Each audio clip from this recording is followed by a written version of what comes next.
Hey, what's up, everybody? Can you hear me okay? How we doing? How we doing? How are we? How are we? Let's get some sound going. There we go. Some ambiance from Nibelheim. Welcome in. Welcome in. You can hear us. Heck yeah.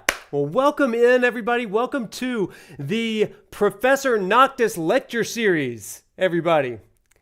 Oh my gosh, the Final Fantasy VII Rebirth lecture series. I am so stinking excited to be here tonight because it has been like 6 months in of the making, and it is so cool. What's up, Zach? What's up, Amy? Oh my gosh, Chrono. We got everybody in here tonight. Welcome in, everybody. So great to see you all. Y'all, I have been so excited for this day. This day, I can tell you a little bit as we go, but I have so freaking much excitement and hype in me for this series. I have been preparing for it since I really started playing Final Fantasy VII Rebirth the day that it came out, and I've just been wondering, what is it that I'm going to be talking about with this game? What is it that I'm going to be able to say? And as I finished the game, 175 hours on my first playthrough, I was like, there's a lot here.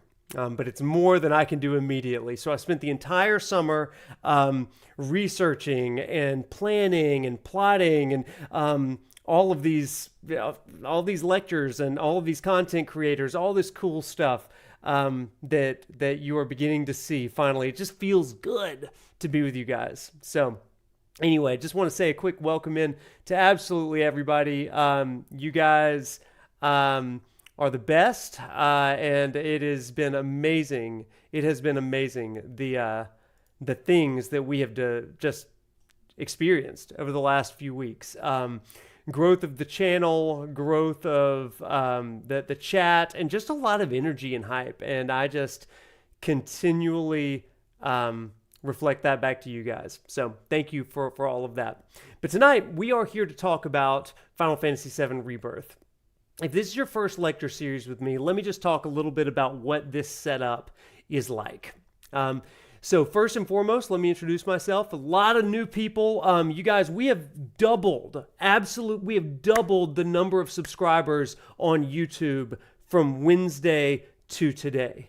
Absolutely insane, unprecedented sort of stuff. And it has just been bonkers.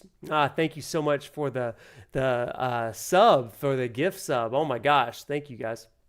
And so just by way of introduction, if you are new, my name is Wade, aka Professor Noctis. I am an actual faculty member at the University of Alabama where I teach religion in video games. I teach literature in video games, psychology in video games, and recently I was kind of teasing and talking about a potential history collaboration, maybe doing some Assassin's Creed in the history department. Who knows? Life is a mystery these days. Oh my gosh, thank you for the gift subs. Oh my gosh, we are definitely hyped tonight. So glad. Karuai! Oh my gosh, you're back! It has been a long time since you've been in these streams, and I'm so glad to see you back. Oh my gosh, that's so cool. So, anyway, like I said, faculty at the University of Alabama where I studied the impact of using video games in the classroom. Currently, in my actual class, I am teaching Final Fantasy XVI as a means of discussing a philosophy of religion and religious deconstruction and reconstruction, all that kind of stuff. So I actually received a cool academic grant for that. So all that to say, like, I do this stuff for a living. And during COVID, I started streaming, and lo and behold, people cared that weren't assigned to watch streams for homework. And here you are. And that is... that's one of the coolest things in the world. So here we are, just 3 years later, and we've kind of started doing these lecture series where we do everything from interview other content creators and specialists in different fields to me doing a let's play that's combined with lectures. That's why we call them a lecture play. It's kind of a riff on the old let's play model, and then finally. I will be releasing 5 video essays that are focused on a number of different things with Final Fantasy VII Rebirth. In fact, the first one comes out really, really soon. Not this week, but it's going to come really, really soon. So if you haven't followed me on socials, on YouTube and Twitch, you're going to get all the information, all that stuff there. But I just want to thank you all for being in tonight. So let's talk about Final Fantasy VII Rebirth.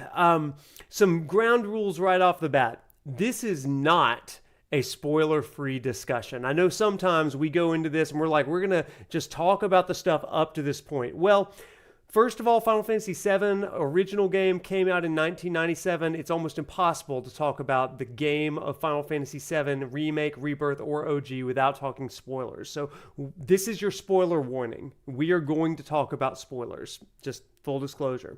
Second thing, the way this is going to work is I'm going to play a little bit, and then I'm going to pause at key moments, and we're going to have a little powwow, a little discussion, and we're going to really get into some of the nitty gritty. And tonight we're going to go through the Nibelheim flashback. It's going to be amazing. Oh, subtext. If you can't watch, we are in trouble.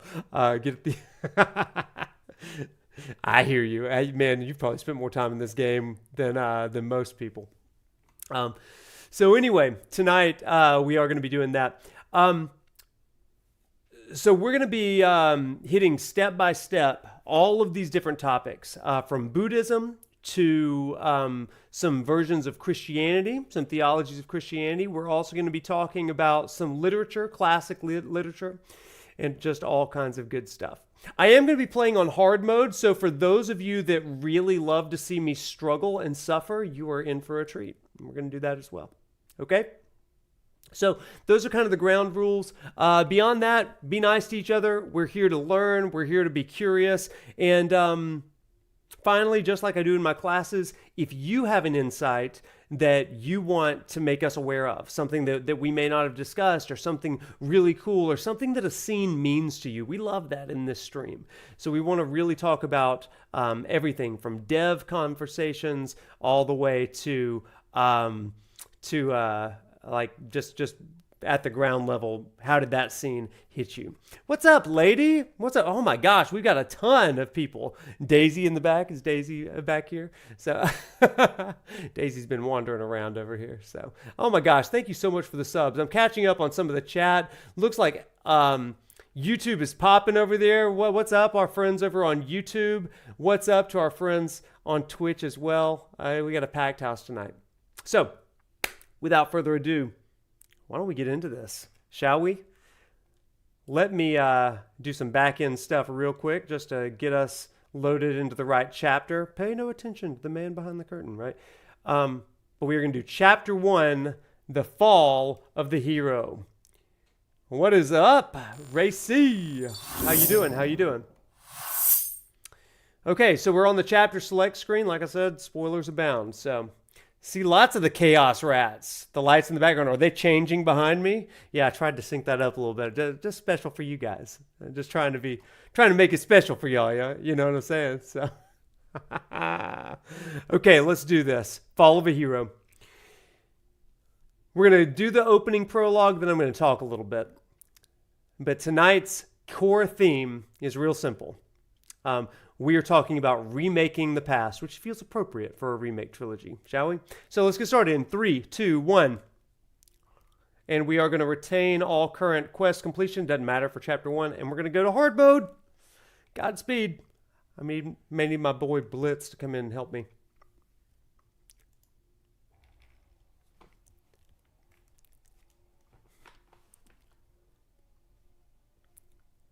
What an opening.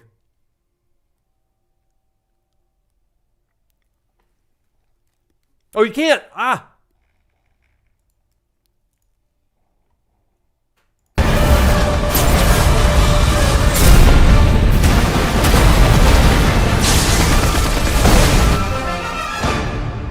I'm waiting, Cloud. I'm here on the Midgar Expressway. The scene is indescribable. Countless buildings have been leveled, and part of the road has collapsed.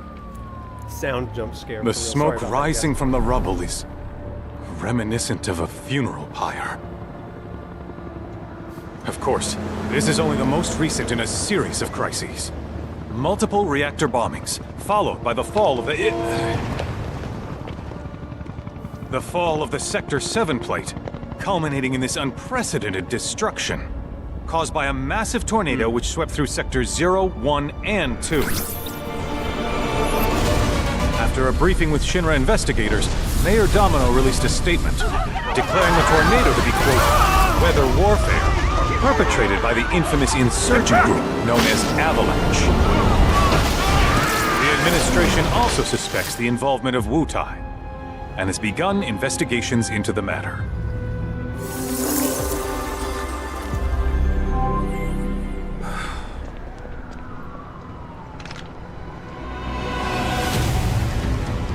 Oh, what an opening, right? Oh my gosh. It's so good. There's Stamp, some Benora apples. Love to see it. Crispin Freeman, love that.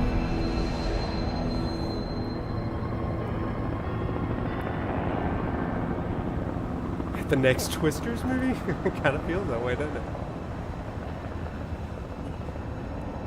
Thanks, Kuya. What's up, YouTube? Oh,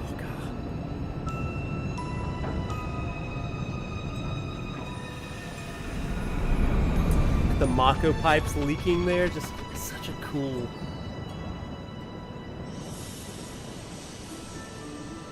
feather.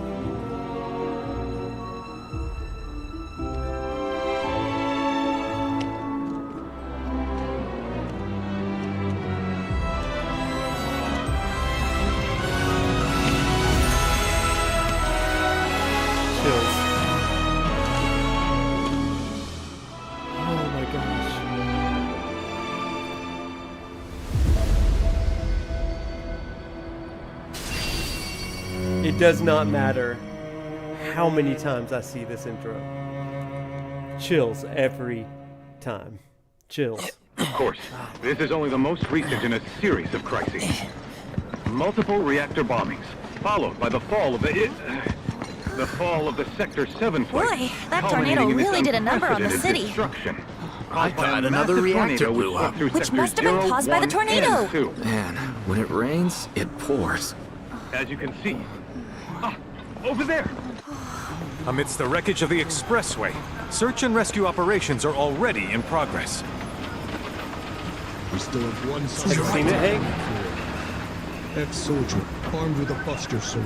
Highly dangerous. I'm going in December. I repeat, the fugitive is an ex-soldier armed with a buster sword.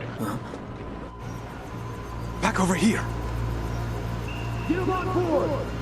Prep for takeoff! The rescue team has pulled people from the rubble. Quick, get the camera off them. Come on, this way. Contact the SAR team. Targets have been secured. We are exfilling via helo now. Move it. We're taking off. What? Hey! Turn that off! The survivors are being taken away! I got here already! I'll fix it in just a second, you guys.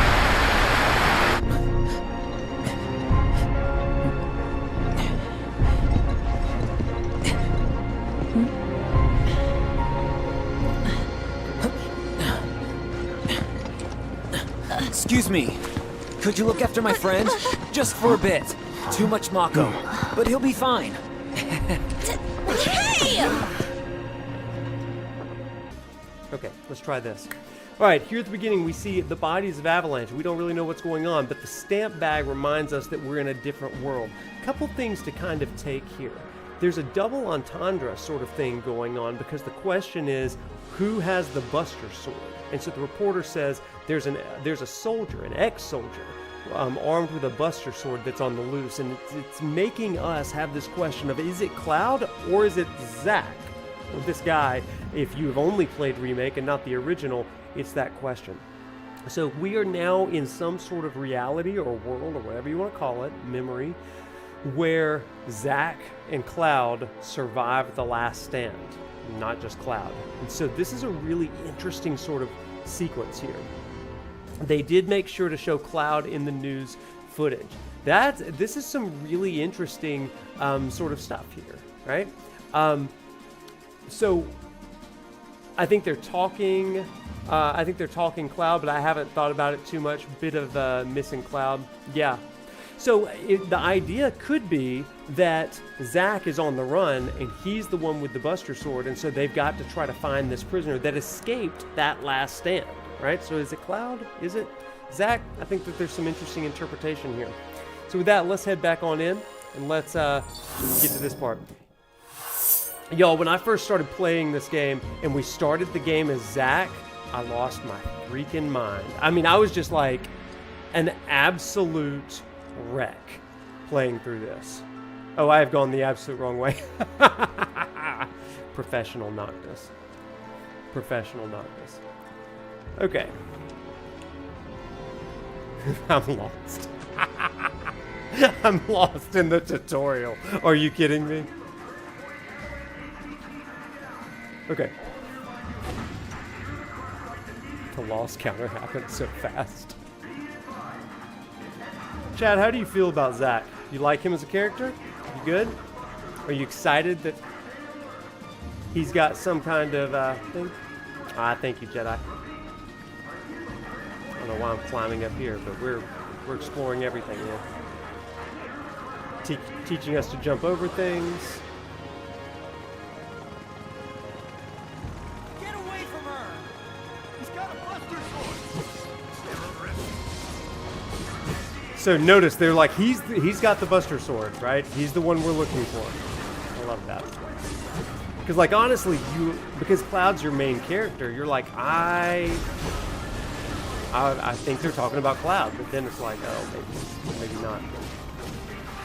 Also, interesting to note, Zack cannot die here. He doesn't even have a health bar. Okay.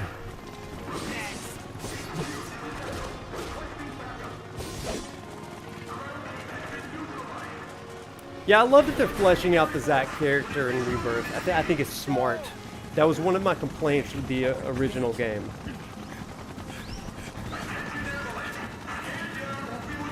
Audio desync is still there. Let me see what I can do with that real quick. Heads up!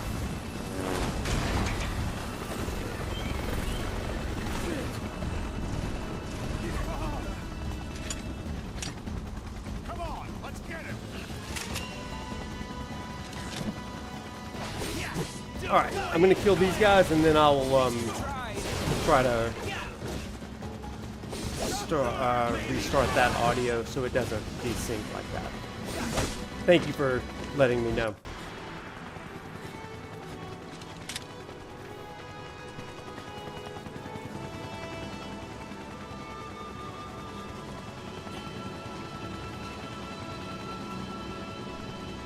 I thought that would do it.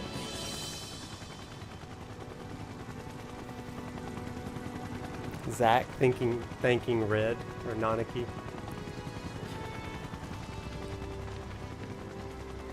Where's the ancient? Heads are gonna roll if we don't find her. Just shut the hell up and search.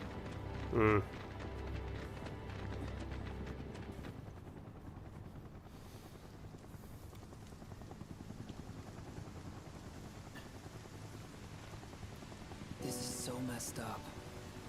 All of it.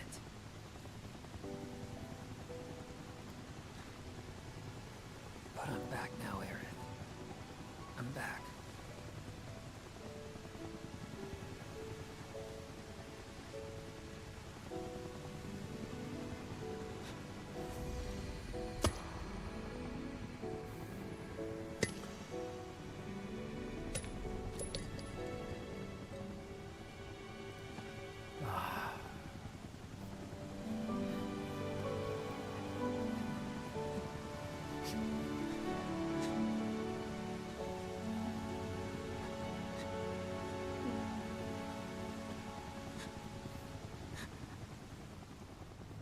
Yeah, let's talk about some emotional pain. You want to?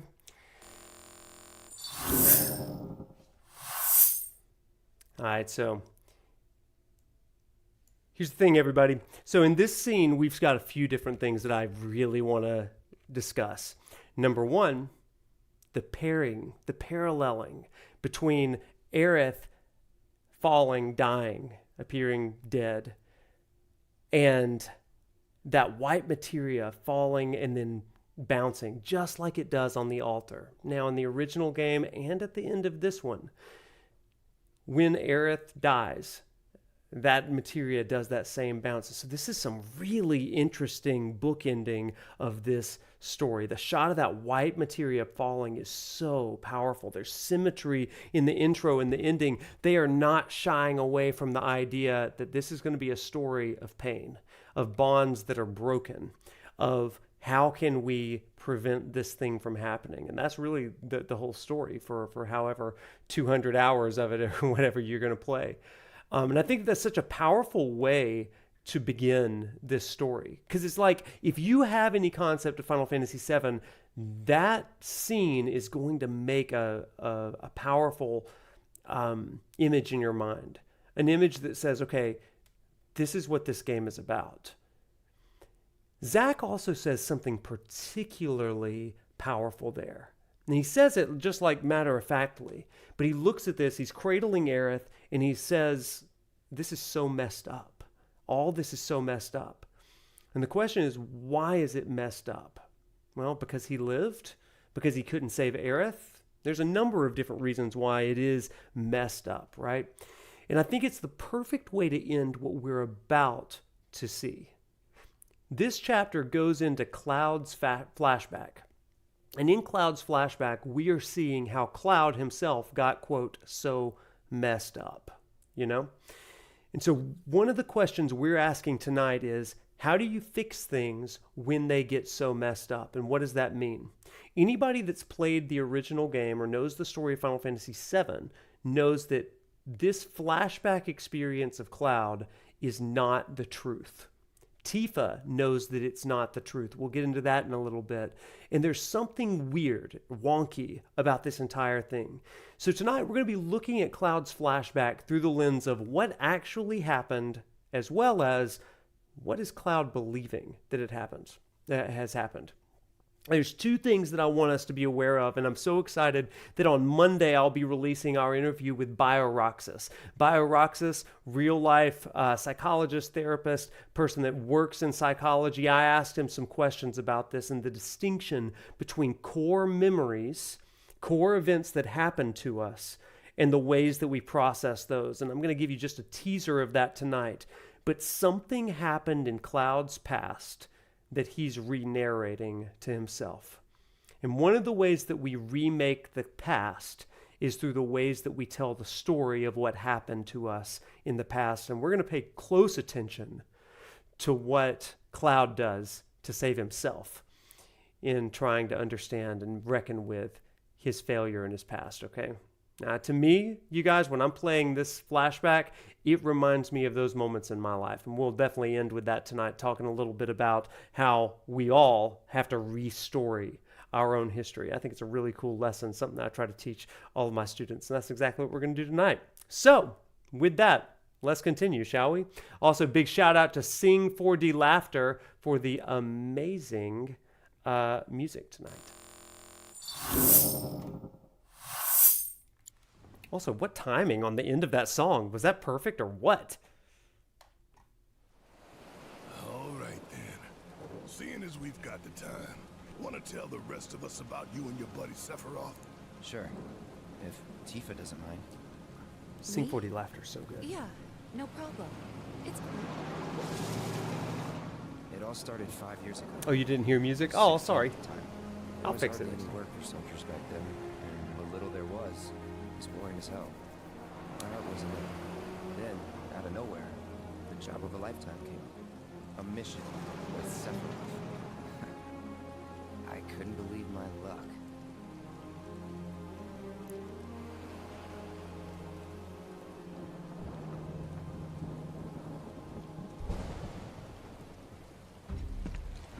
It's really coming down, huh? Hey man, feeling any better? sure don't look it. Wish I could help, but never been motion sick.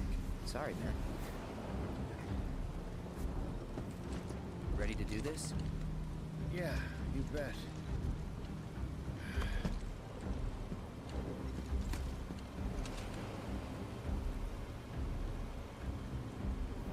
Yeah, the voice acting in this game is phenomenal, right? Yeah, River, that's so good. Hey, rein it in. Sorry. No can do. Kids. Say, I'd like to be briefed on the mission at some point. Because if it's another one of those Turks gigs, you can let me off right here. Really? Finally make first. What do? Call a ceasefire with Wutai. Stealing my shot at glory. I didn't join Soldier to be an errand boy. I joined up so I could be a hero, like you. Well, our mission is to survey a rundown reactor. Another one of those Turks gigs.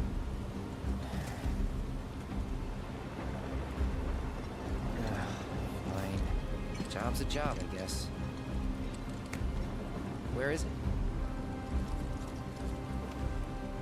Nibelheim. Nibelheim? That's where I grew up. Got some fiends at R12!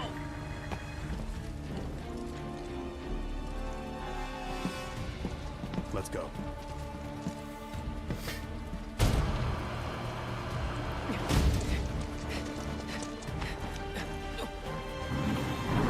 Oh, these guys.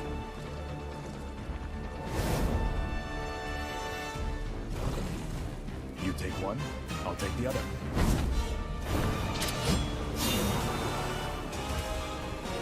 I love it.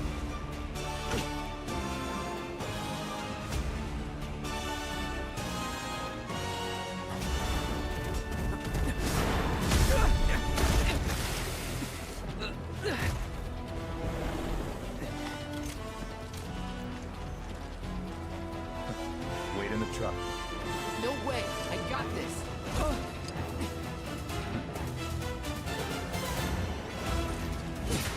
Yeah, same. I miss the dragon, to be honest. I do, but I also love the having these two. The Disgorgon. Is that it?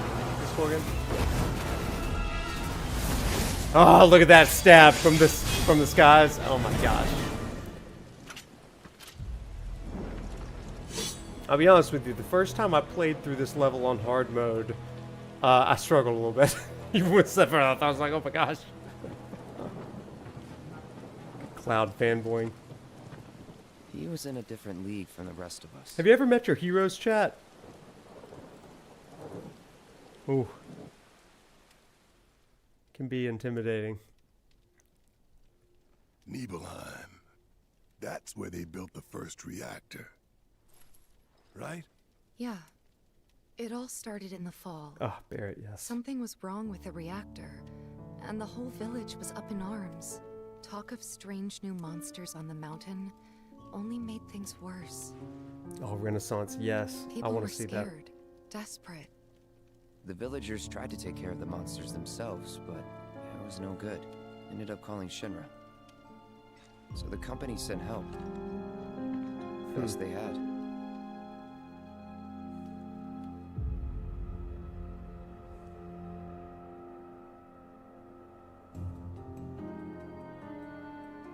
God, this view of Nibelheim. Hank, you're exactly right. Yeah, I want a real Triceratops. Right? Tell me, how does it feel? I have no home, so I wouldn't know. You still got parents, though, right? Whoa! A mother named Genova. She died shortly after I was born. That scared me to death. What's up, Bio? Genova? Like from the Shinra building? Thank you so much. Don't worry, Thanks, Bio. I'm getting to Let me pause for a second. Everybody, BioRoxas, welcome on in. So glad that you were in tonight. Everybody, BioRoxas is actually our first, our next interview coming out on Monday. An amazing conversation. So everybody, thank you so much for the raid. BioRoxas, welcome in, Raiders. My name is Wade, aka Professor Noctis. I'm faculty at the University of Alabama, and we're doing a live lecture play of Chapter 1 of Final Fantasy VII Rebirth. Welcome on in.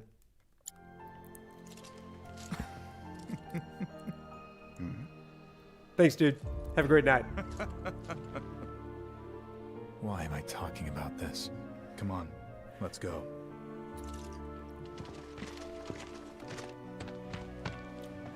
Oh, it's going to be a great episode, Bio. Can't wait for people to hear it. I'm Xander, the mayor here.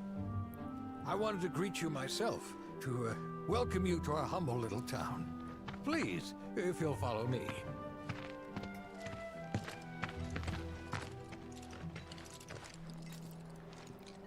Consider yourself off duty till sundown. The mayor. Look at sweet, innocent Cloud here.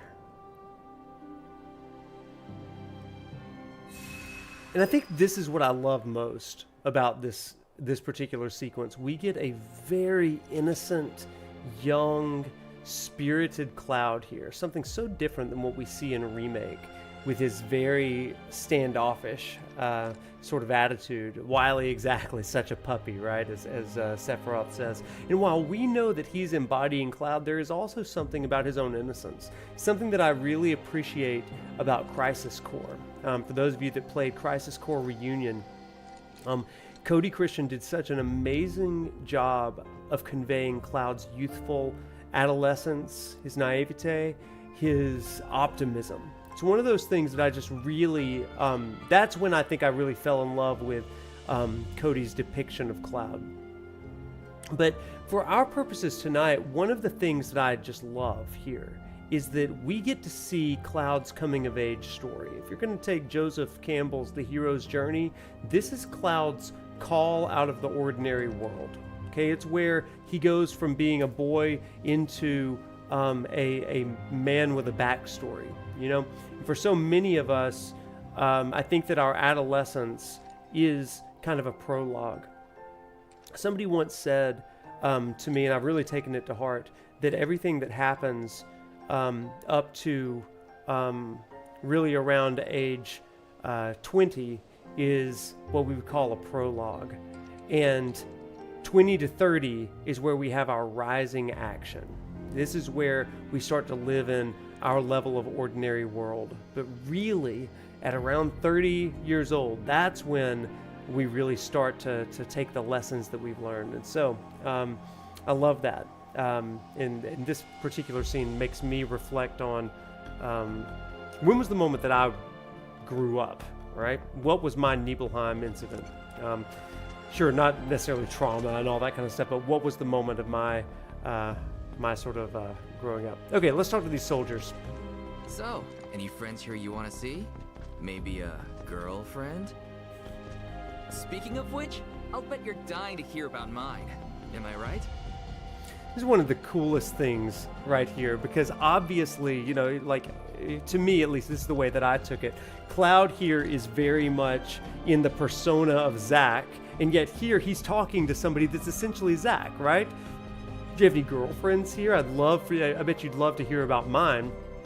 And of course, he's talking about Aerith, right? Because Zack and Cloud would kind of talk about this, and you get this during Crisis Core. But for some reason, Cloud is like externalizing himself in the role of Zack, which is really, really cool stuff. Speaking of Zack, right? Backwater is an understatement. Don't blame you for getting the hell out of here. And this guy's just security officer. Who knows? Maybe he ends up being Genesis. That'd be hilarious. Part 3 twist. They got anything worth eating? They got anything worth eating? Yeah. The little details in this chapter. That's Ramirez, right. But wouldn't it be just amazing if it was Genesis? They're trying to retcon Genesis into it. We're so glad you're here. Thank you. How funny would that be? What if it was Kunsel? You done yet? Got the NPCs, the children. So you're who they sent to survey the reactor. We're so glad you're here. These fiends truly have us at our wits' end. Good thing you got a soldier like me here. And he doesn't want to talk to me. He's not impressed by soldiers. It's a good thing those soldiers are here. Now we can rest easy. He says as he carries a very heavy box, not asking me to do it. I can help. I'm helpful.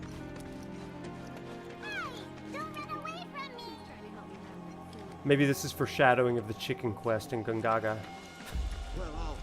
That'd be amazing. A man grown, that's right. Nice German Shepherd. Shinra soldiers are super. They're really cool. They smell like Midgar. What do you imagine Midgar smells like? I would think it smells like dirt and grime. Terrible quest. You know, the chicken quest didn't bother me as much as it bothered other people, but I also got really good at not letting it restart, like intercepting the chicken before it restarted. That was a pro move. Hey children. I like this game these kids play as well.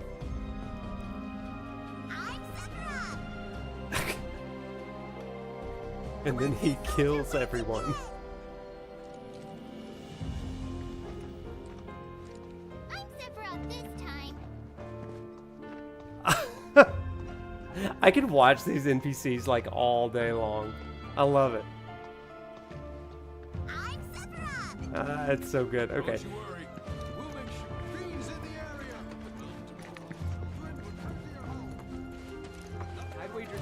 So yeah, what was your reaction when you played this for the first time? Like, isn't this absolutely incredible? Yeah, Genesis wouldn't be in Cloud's retelling. Yeah, he very likely would not. It makes sense that he wouldn't. But do we think Genesis will show up in Part 3? Do we think he and Angeal? Oh man, that'd be really interesting if they did. Like, at least in like Zack's world. But now is not the time. Sephiroth's in there right now. Would kill for a shot of him. But I should probably wait till later, huh? He's got to show up, right? Please calm down. Mind asking Sephiroth to come out? I'm eager to talk to him. I don't know if I can do that, dude. Don't make any trouble for Sephiroth.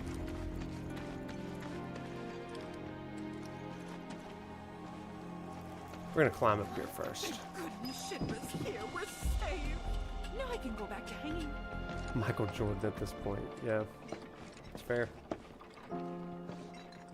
So how did it feel being back up there?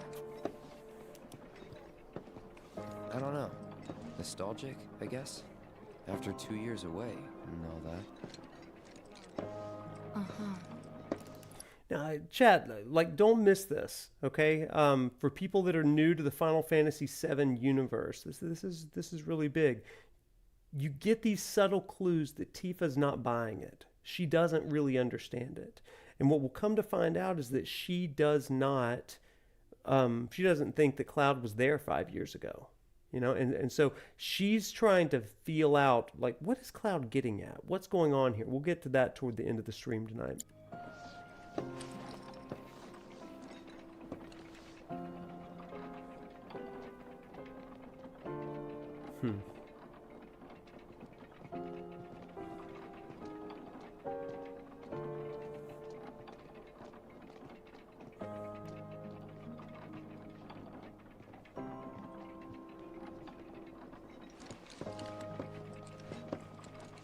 Yeah, River. It's a bold move for a game to have these moments of calm reflection. With so many blockbuster moments and like short attention span style pacing in games, it's really refreshing to me to have these quiet moments. And then sometimes for them to subvert those quiet pacing moments with some real jarring transitions. We'll get to that for sure. Don't make any trouble for Sephiroth. Huh? You went to my place? Sure did, Tifa. I absolutely did. I figured you might be there. Oh, the Lockhart residence. I also love that no one locks their doors.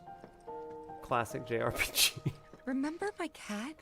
Her Fluffy. name was Fluffy, I think. We just stood right on her bowl. She was but- always disappearing, and that day was no different. Fluffy. If you want the Fluffy lore, you're going to read Traces of Two Paths, but we do get a side quest a little bit later. So we see Tifa's a reader. We see that Tifa also enjoys, or at least her family really enjoys some wine. So we're going to zoom in and judge her sommelier training. It just says wine. Thank you, Tifa. Also, we see a little remnant, a little hint of some cowboy action here. We love that. Wine, my kind of family. Welcome to the Lockharts. Oh my gosh, we have more wine on the table. This is the real kind of deep dive you all signed up for, right? We've got reds, we've got backup wine, we got wine for days, baby. Wine on wine on wine. And remember, this is Cloud's version of the story, so maybe he just imagines Tifa's family. They're just a bunch of like just a bunch of lushes. They're just really... Everything is through Cloud's lens here. We love it. But they're also healthy, you know. Work hard to play hard. Here we got some pictures. Let's look at some of these pictures. Got more on the counter. We need a wine counter in here. Oh, look at that. Dad and Tifa. Some pretty... FF7 facts. Oh no, that's your name. Facts. God, that was annoying. The rotary phone. Yeah, I mean, this reminds us that it was in the past, right? Canonically, Cloud and Tifa are older than most of the new youths that are playing this game. Wine counter 9.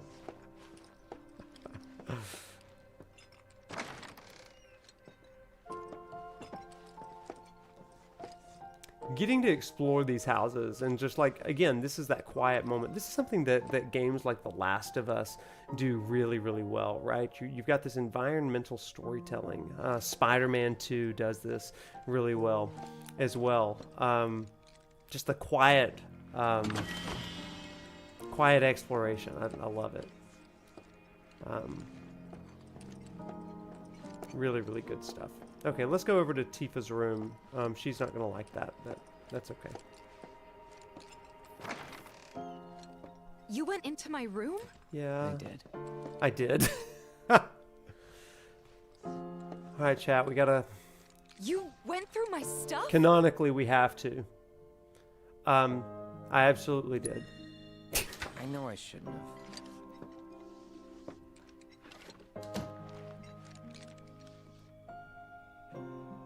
Cloud! You asshole! I love them. Okay, we got some cowboy boots down there. Yeah, Big G, I think that's a great prop with your drawers. Canonically, I mean, it's canon. That's what we had to do. Some people ship. My canon is that Cloud did go through Tifa's house. He was looking for potions, even though it's hard mode and you can't use them. But Cloud doesn't know that. He's living in the moment. So again, just kind of exploring all of Tifa's belongings in good JRPG fashion. Don't you love it? I love it. Are those like ink wells? Yeah, she uses an ink well to draw and to write letters and stuff. That's cool. Here's a fun thing right here, everybody. Can you tell me... Make a splash on your vacation. There's two references in this particular poster. The first one is one of Tifa's Limit Break.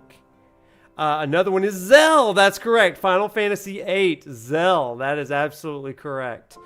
My Final Fantasy VIII fans, we love it. Yeah, I love that. I love that Tifa and Aerith have both joined into this. I'm not going to show off my piano playing skills, but just trust me that I'm S tier. Oh, you like that? Thank you for the sub. I love that. Okay, so we have gone through all this. Let's get on with it. Wasn't that a nice trip down memory lane? What I love about this is that Cloud is recalling his relationship with Tifa here, right? I mean, it's his telling of it, when in actuality there's not a lot of truth to some of this dynamic between them. There is truth to their concern and care for each other, but it's not the way it happened, right? Then I stop by my mom's. Not that it matters. S tier, one-winged angel. I know I want to hear what happened. Me too. I got the trophy. I didn't S tier that one. Go on. Oh yeah, we gotta go see Mom.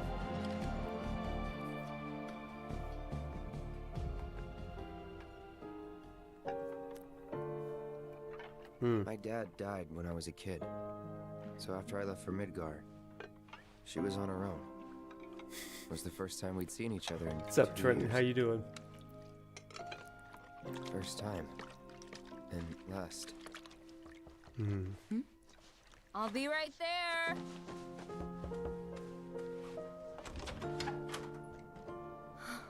Oh. Cloud, is that you? Hey. Oh. Welcome home. Come in. Let me get a good look at you. My. So that's what they've got you wearing, huh? You soldiers sure do clean up nice. Glitch. This is so every 16-year-old that comes I've never home. been so proud. I have read it. Yeah. The man you've become. Women must be hounding you day and night. Not really. You know, there's all kinds of temptations in the big city. I'd feel a lot better if I knew you'd found a good girl. One who'd make sure you didn't get into trouble. I can take care of myself. An older, more mature girl that could keep you on the straight and narrow and tell you when you're being a silly goose. That's the perfect type for you, I'd say. They are feeding you properly, aren't they? Oh, Cloud. But you know, Cloud. Wouldn't you agree, Cloud?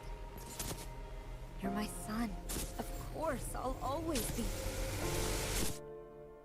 Okay, Ah. that's enough. Again, what an incredible moment, right? Wait a second. You two were neighbors? Sure were, buddy. We were, but it's not like we hung out that much. We had our reasons. Our reasons, huh? Bet most of them had to do with you. Isn't that the truth? All right, let's chat for just a second. We got to talk for a second about this. There's some cool things here. Whoa, am I glitching? There I am. I'm back.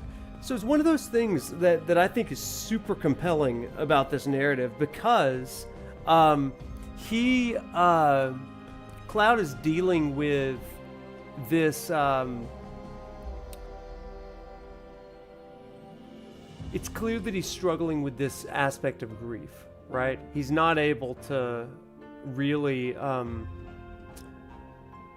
He's blocking out these painful memories. So when he's talking to his mom, it's in these flashes, you know, because of the tragedy that happens. Now, I want to recall a scene back in Chapter 2 of Final Fantasy VII Remake. After the reactor bombing, Cloud goes and he has this vision of fire from all of this reactor bombing. It's a subtle allusion to this, and you're actually walking through similar streets of Nibelheim, and Sephiroth is goading you and beckoning you.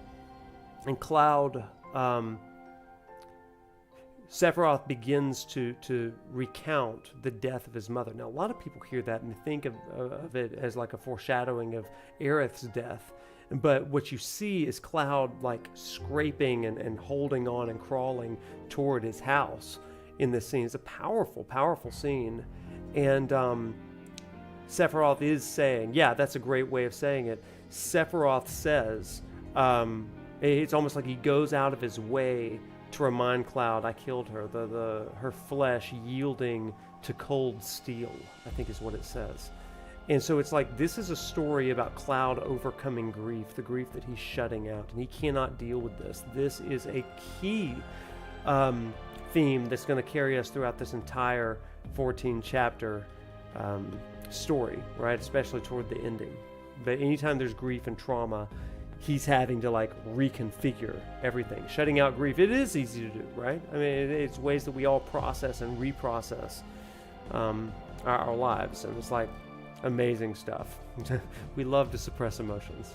We absolutely love it. Ain't that the truth, though?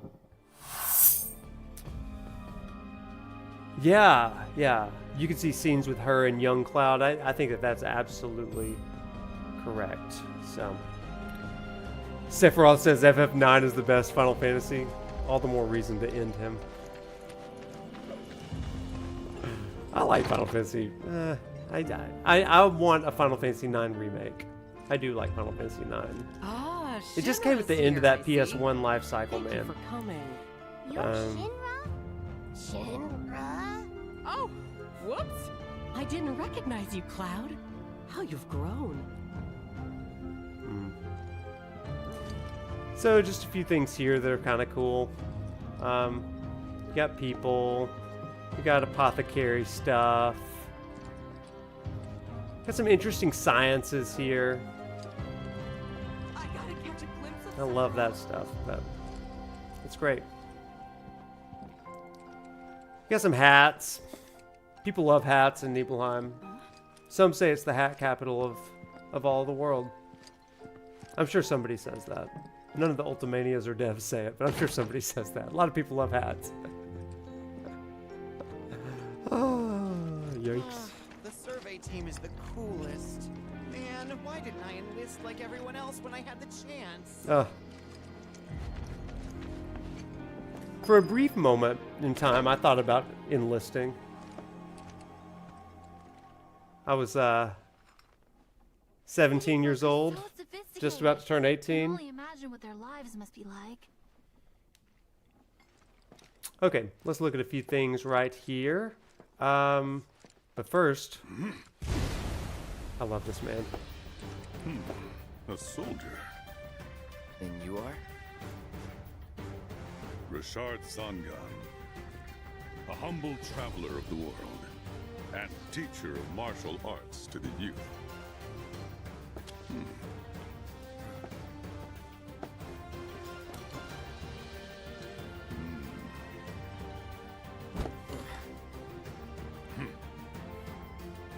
Well-toned, but lacking mass. You need to bulk up. Who asked you? You could learn a lot from me. Pass. Pass. Don't be shy. I have many pupils. Ooh, yeah, Chrono. At last Very count, Sabin coded, yeah. 128. In fact, one of them's from this very village. Perhaps you know her. Tifa. Sure. A real talent, that one. She'll go far. Yeah, right. Yeah, right? Got anything to say for yourself? Renaissance, that'd be so cool. Know. I didn't know. I love that. Yeah, Zangan does really look like a older Sabin from Final Fantasy VI. See how one of Shinra's finest fights. Maybe you will in part 3. I like the idea of him being Wutai. Just say the word. I've been working on some new techniques. Very cool. All right, 2 other things I want to talk about real quick, and then we'll continue. Sephiroth's already gone upstairs. First of all, I can't believe I missed this on my first playthrough. But you see right here, this poster in the corner, you have the ruby red sunset. We're looking at Corel's very, majestic or unique red rocks, and they are in the shape of the ruby weapon. How cool is that? What a cool shout out there. Just beneath the coffee, buy 2, get 1 free best coffee. So, that's good. And then it looks like we either have medicine or liquor up there, because Nibelheim, first known for hats, second known for booze. That's what we are learning about this place tonight.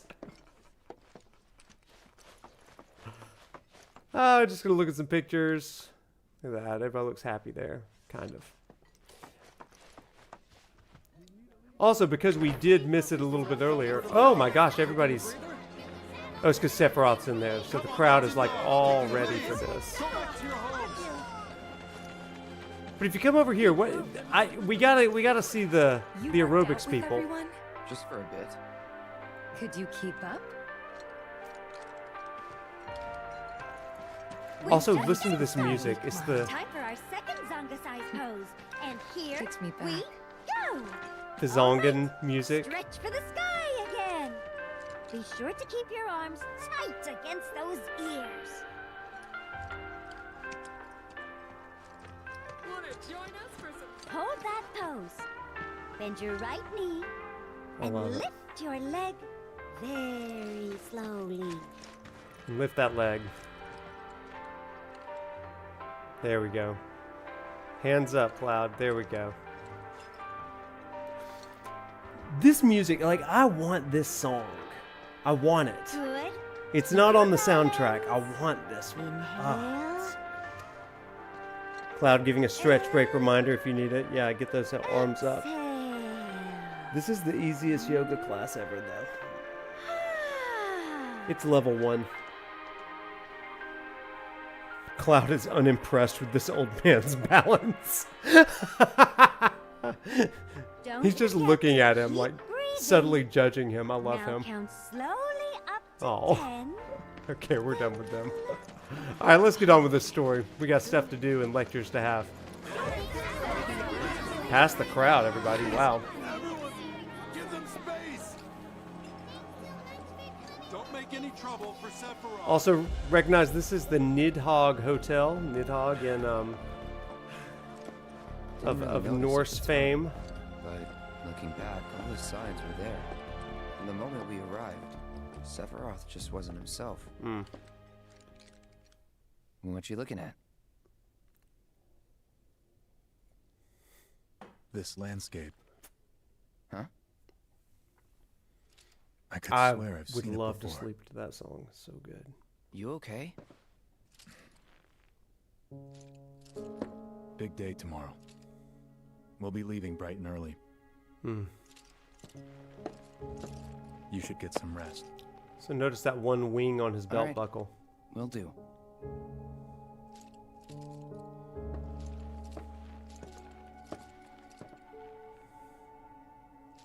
Oh, Smith. That'd be amazing, actually.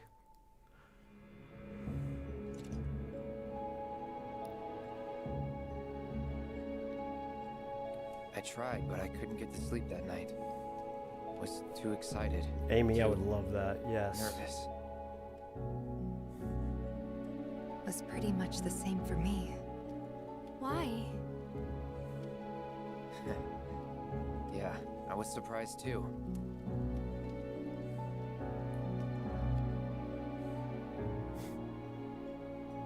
You know what happened the last time she went up there. That was years ago, Brian. She's old enough to make her own decisions now.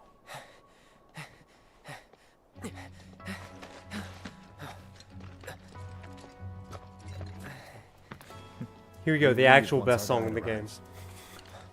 Yes, sir. Brian! Sephiroth, sir, I must insist that I take you up the mountain. My daughter isn't... Dad! Tifa, you can still back out. You don't have to do this. I'm going, and that's that. There'll be 2 soldiers with me. I'll be fine. Pumpkin! God, this song. Good morning, sir. I'll be your guide for the day. Tifa? You're our guide? I sure am. You can ask anyone around here. I'm the best there is. You could get hurt. Not if you remember to do your job, she won't. Come on. It's the Alabama in me. I love it. This song and the Cosmo Canyon songs. Ah, I love it. For posterity, sir? Not today. Can you talk to him? Please, Sephiroth. It'd mean a lot to us. It's just one photo. Come on. Where's the harm in that? Not today. There? Sweet Cloud.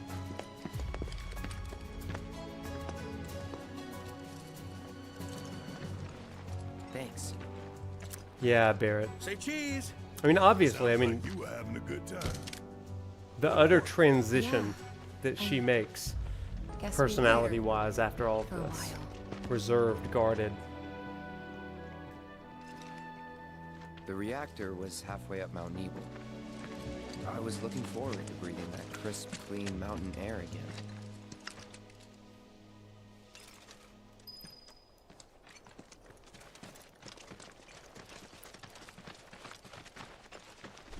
Y'all, I'm not gonna lie, first time I played this part in the demo, I was live, and it almost brought me to tears. I was just like, this is perfection. Music, the scene. You probably already know this, but our reactor's the first of its kind. It really put Mount Nibel on the map. I've seen a few reactors in my time, but none with such a breathtaking view. Who could tire of it?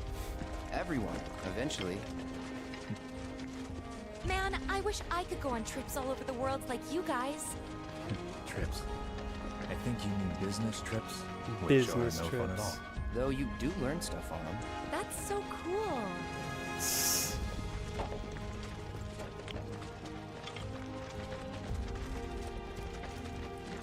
I mean, it's just amazing. I'm just hanging with my friends. Me and my childhood girlfriend and my childhood hero. Best friend Sephiroth. Best girl Tifa. At least now, we don't want to start any wars, but like, Fast for you, am I? Of course not.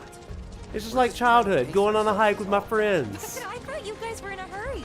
Even so, you'll burn yourself out running like that. I'm not even close to burned out. Childhood friend, childhood hero, baby. Huh. Guess you really are the best there is. Race ya, Tifa. Oh my gosh, when that music hits. Oh, it's so good.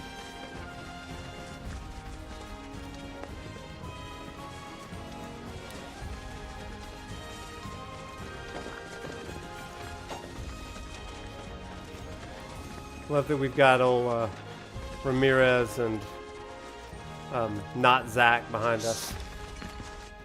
Don't forget Ramirez. Nothing could go wrong. That's right, Myth. What could go I've wrong? seen those near the village, and they're not nice. What do you think? It's happening, Blitzer. I think I got this. Got Then this, they're baby. all yours. God, I love the dynamic. It's so good.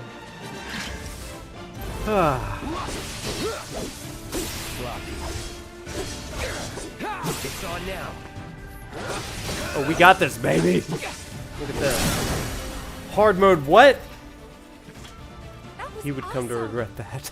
You think? If this is how it's going to be, there doesn't seem much point in me fighting. I guess not. You leave it all to me, huh?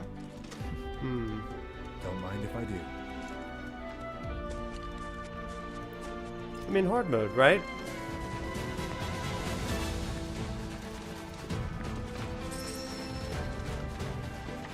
Like, every song in this game is just a freaking banger. Every song. Gotta say, that one felt pretty good. I agree, Cloud. I agree.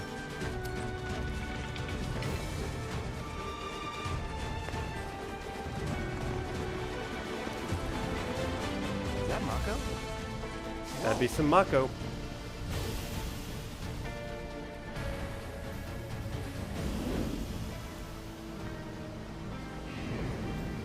Necessary viewing.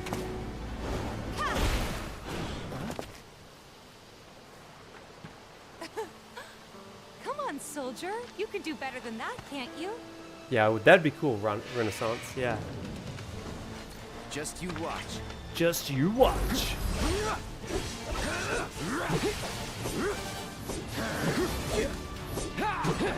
Ooh, dodge. Ooh, that was close. Piece of cake. Easy peasy.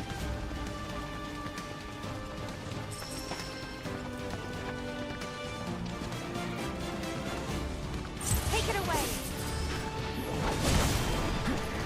Oh, ow. My first hit. Davy's first hit in hard mode.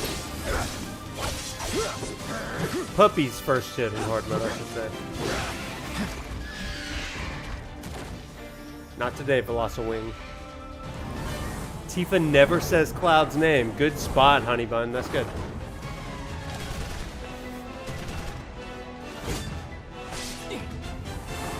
I should call you Empress, not Honey Bun. That felt weird.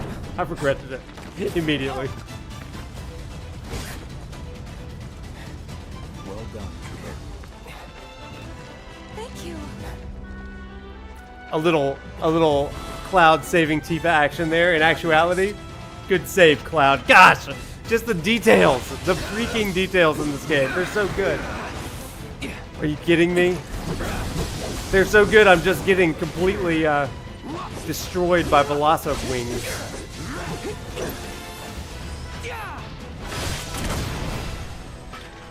We still have a long way to go. That's true. Shall we pick up the pace? Not unless we absolutely have to. Ramirez. Our guide might not be so lucky next time. Then, how about I go on ahead and clear the way for you guys? I'll be careful. When in doubt, do squats. You'd better. Bro, we did squats at my gym See you today. at the reactor. Not quite like that, but I love that y'all are doing squats. Y'all are doing the squat animation every time. Remember when we did the squat off for Remakes? What a day. Maybe we'll have to do some sit-ups when we get to Costa del Sol.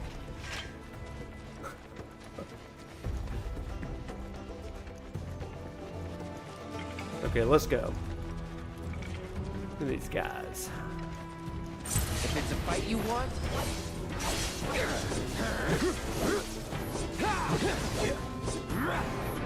Ooh, oh, no, no you didn't.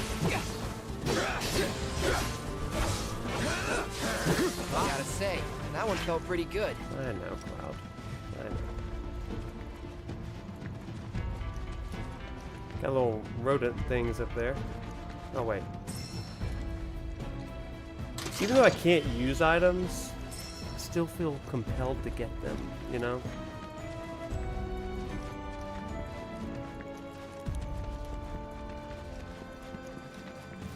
Hey! Not that way! Yes, ma'am. It's a dead end! Rockslide took out the bridge a while ago. Come on back, okay? Gotta get that loot. That's fair. That's fair. She gets a star pupil for Zongan, though. You've picked up the habit of doing squats during my streams? Gains before games, baby. I love that. What do I think of the game slowing me down? I think it's a smart narrative technique. I think it works nice. I think it works really well, actually. It's good. This way. Gotta make a detour through a Shinra facility. Let's do it. I almost made you our guide. Good thing I 100 squats every day? Wow. Otherwise, you'd have let us straight off a cliff. That's awesome. Get after it. Yes.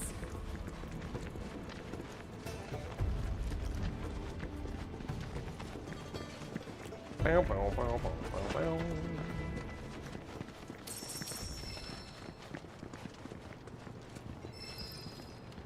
Okay, Sephiroth, I'll let you activate the terminal.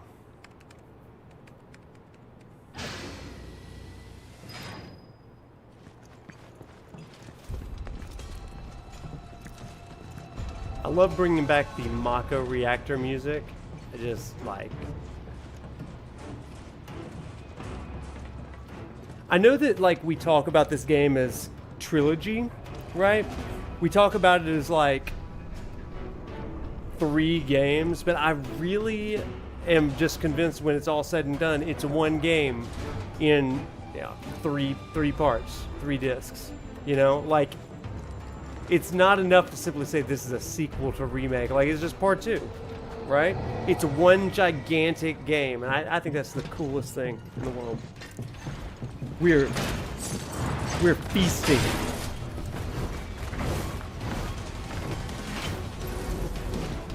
Whew.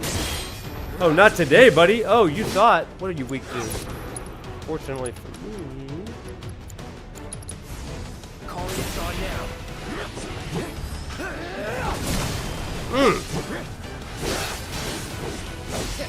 Piece of cake. Get on my level, Screamer.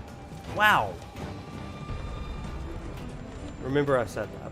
Y'all remember I said that. The reactor may have been around for a while, but there are still pockets of Mako gas all over the mountain.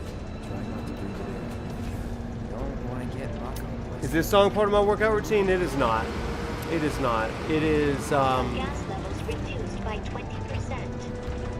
on this particular soundtrack, the Midgard-Sormer fight is always in a workout for me. I love that song. When those drums kick in, like, oh my gosh. I can fight the world, okay? I can raid hell with a super soaker, okay? When Midgard-Sormer drums kick in, like, I am ready for anything. That's what I'm about. Those Midgard-Sormer drums, and let me tell you something else. Those same drums, when they hit in the Genova fight, too, oh my gosh. Like, that's it. Like, bring it on. Bring on the entire gates of hell. And I will take you down with the spit off my tongue, okay? That's how I feel about it. Man, something about the Rebirth drums just gets me. Gets me. There's a certain riff with what's it called? Mako Overdose. Oh man, that's a good one too. Grasp Trove Pod. That's a tough name to say. That's a great banger of a song. But if I want like a good chill workout, you guys, like if I'm doing a distance run or something like that, like I'm gonna listen to the Cosmo Canyon music. That's just such a like, you can't frown and listen to the Cosmo Canyon music, you know? Not the Cosmo Canyon, but like the Cosmo Canyon region music. Okay, well, here we go. Yeah, it is. This guy or Chris. Yes, it is. I love that song. Prison Break. Prison Break is my current favorite song on the entire soundtrack, by the way. You can look forward to seeing some material with that. Then let me go first. Hey, I'm the guide here. Oh, that one's good too. I mean, we can just like insert blank song from this game. All are bangers.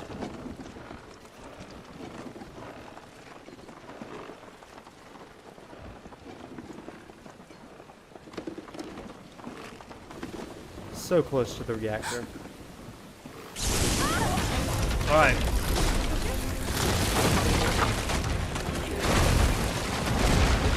Tifa, are you okay? Not really.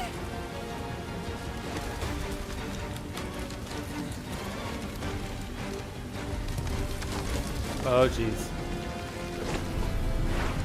What are you? I love that he just drops. He's like, I will protect them.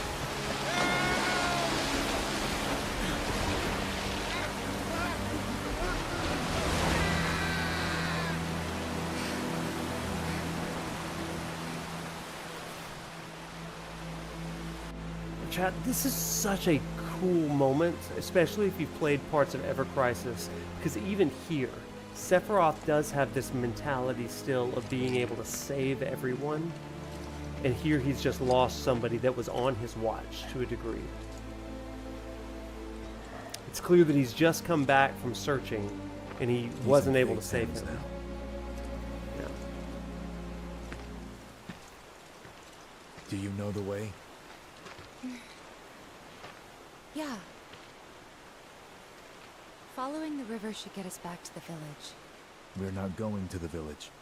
Can you get us to the reactor? Sorry, I don't think I can. I see. Well, we certainly can't send you back alone. You'll be safer with us. Okay. I'll be joining you up front this time. What? For your performance review. You kidding me? Good luck. Such a puppy. I love this. Man.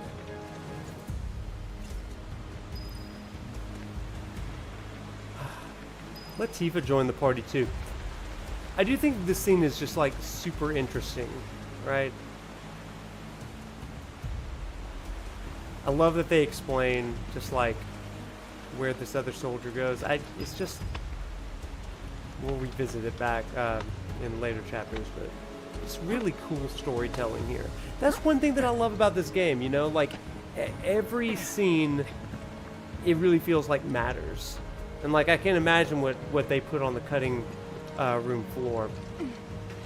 But this is just like, I don't know, it's just good stuff. I just love it. Off you go.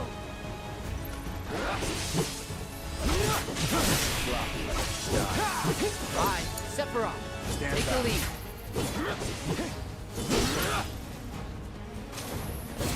All right. Let me also say this, like I love to play other games. I've played several other games this year, and I like banger games, even Visions of Mana, which I'm currently playing right now. Just like banger games. But the second I come back to Rebirth, I'm like, oh my gosh, this is not just game of the year. It's like game of my life. I just love it. It's so good, you guys. There's no way around it either. Like, I really, really, really enjoy Shadow of the Air Tree. I do. This game captures my soul. Let's not waste any time. Oh my gosh. Watch me die now.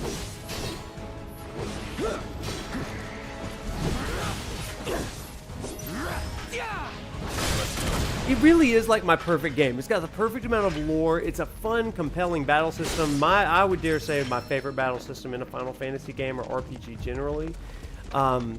I just love it. I love the environments. I love how varied it is. You know how sometimes RPGs in modern gaming just feel like kind of samey, all the environments?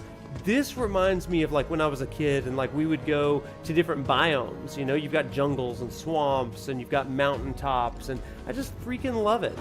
Yeah, it's going to be the GOAT until part 3. And then it's just one giant game, right? And if you think for a second I'm not getting that like $7,000 collector's edition of part 1, 2, and 3, I'm just buying them all again. A Mako Spring. I will not rest till there's a live Sephiroth in my room. Life-size statue. If we keep using Mako to power our homes, springs like this will disappear, right? Yeah, totally different vibe, and you can't really even compare them, but I just... Look at me troubleshooting tonight. Can we just be proud of me for a second? This is a professional Noctis moment. Not everything has to go perfect. You just have to know how to rebound, right? Life lessons from the ground floor. Huge. Mako will never run out, right? Naturally formed materia. And look at the size of it. Astounding. For the Mako energy to condense into something like this, it must have taken an eternity. I've always wondered, how does materia let you cast spells exactly? How did you ever get to be a soldier? That shrug. To put it simply, I should have just voice acted it. Sealed within each orb. That knowledge not only connects us to the planet, it allows us to tap into her power. That's how we can use magic. Or so they say. Really? Magic sure is weird. Magic sure is weird. Okay, chat, let's chat for just a second about that because this is such a cool sort of moment. Let me make sure some Sing 40 laughter is going in the background so that you can kind of listen to me ramble for a second. Y'all hear the music?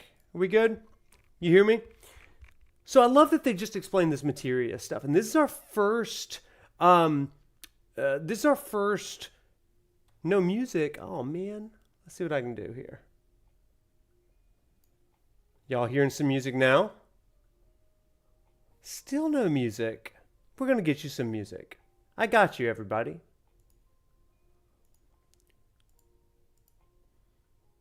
How about now? Got some music. Nada.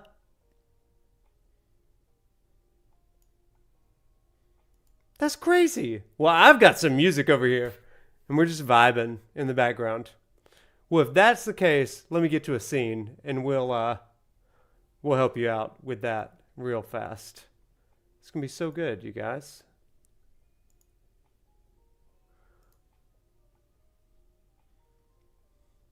I'm trying to give y'all some music because it's so good. Sephiroth doesn't want us to enjoy music. Sephiroth hates music.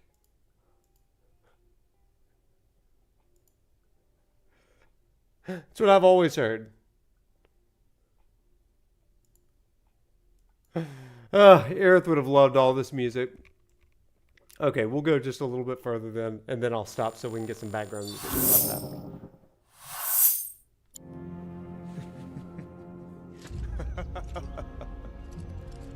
I know someone who'd be livid to hear you call it weird, or magic for that matter.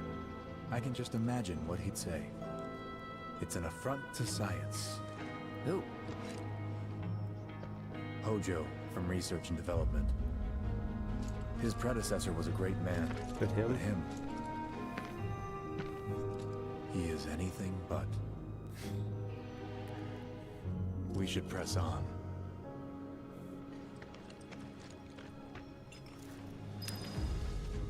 All right, so what I was going to say there as we just kind of continue up the mountain is that this is great lore about the materia. It's crystallized Mako, or life stream even. These are memories of the planet, right? And so, like, you're able to use magic based on this ancient knowledge of the Sephra. You're able to use magic because of all of these kind of memories imbued in the planet. I think it's such a cool sort of way. That was one of the things that I loved about the original game. It just gave credence to where monsters came from, where magic came from in a really cool way. Boy, I missed every one of those, didn't I? That was so good. Professional, not pretty good. Yeah, you know, that's how we do, everybody. We just press on.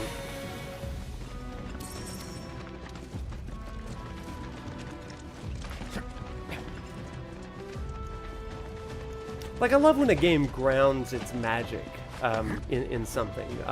Final Fantasy VIII kind of did that with the draw system, but I really feel like 7 did such a cool job of integrating magic lore into it, and summon lore as well. I mean, just really, really cool. Do we need a love counter? Oh my gosh, I am saying that a lot, right? Oh my gosh. I promise you, Square Enix is actually not sponsoring me for this. This is actually just a straight up labor of love here. I don't even know if Square Enix knows that I'm even doing this, to be honest, but like, I just love this game. They did, however, give me a code for Visions of Mana, so that one is sponsored, and I do love that game. But get some ramen. Oh my gosh, I'd love some ramen right now. I had pizza tonight. No, gosh. Chat, do yellow paint splotches bother you as much as they bother Twitter people? Heads up. They don't really bother me, but I know some people just like are very averse to that. Piece of cake. Doesn't bother me either. When Rebirth comes to PC, oh my gosh, a lot of no. A lot of people are like, no, yellow paint doesn't bother me. That's why we're friends, everybody. That's why we're friends. You really hate the yellow paint, Vincier? I get that. I get that. The few times there weren't yellow paint, you did get lost. Hey, listen, as a guy that doesn't use mini-maps, I liked the yellow paint in Gungaga, or the yellow rope. That was really, really helpful for me. Oh, this is a challenge. Hang on, everybody.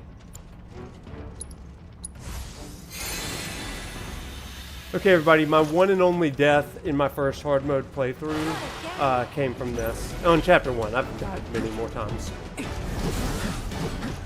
Came from the zoo.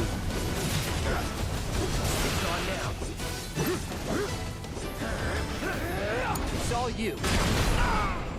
Get up, Sephiroth! You are supposed to be a war hero, and you are being a not war hero right now.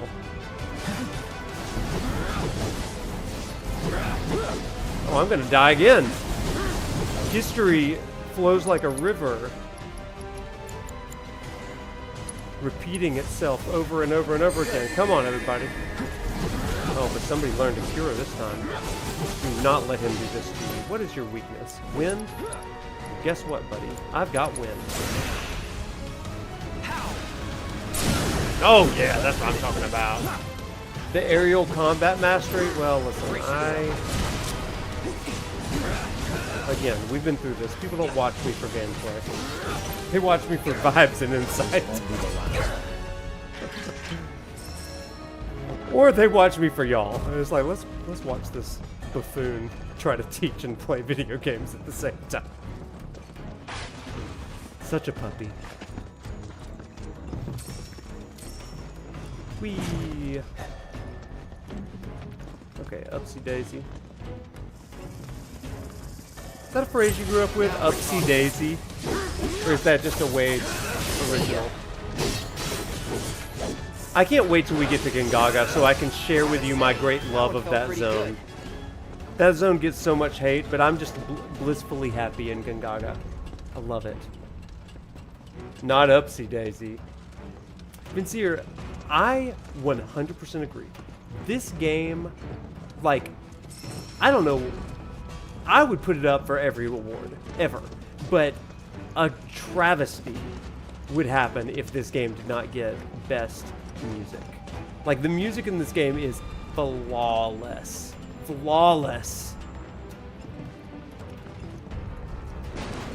Okay, there is one thing that I just mildly like, and maybe like mildly even dislike, and it is the Zamboni mechanic.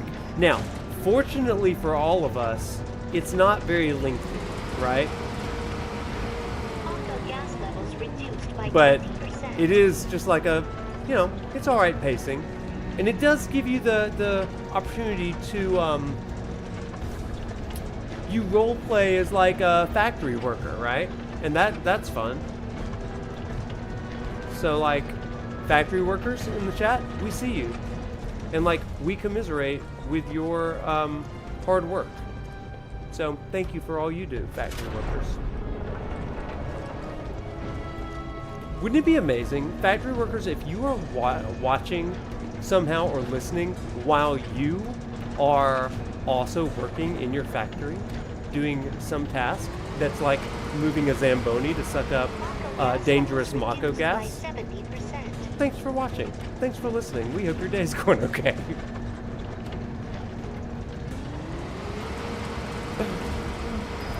Real talk, several years ago when I first started streaming, there was a British truck driver, like 18-wheeler driver, that would listen to my streams, and this was like early, like when I had like 3 viewers and stuff, like in the earliest of days.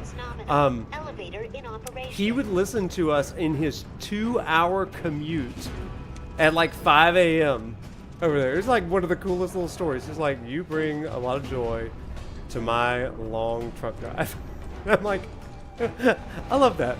So if anybody's out there listening to us while you're driving an 18-wheeler, hey, be safe. First of all, eyes on the road. Second of all, thanks for listening. Glad you're working. It's such an experience. I love that. I love that. That's good stuff. Bum, bum, bum, bum, bum. Okay, where are we at? Where are we at? Oh, I think we're about to the Materia Guardian, you guys. Up ahead. Looks like a way out. Okay, am I good and healed? Yeah, we good.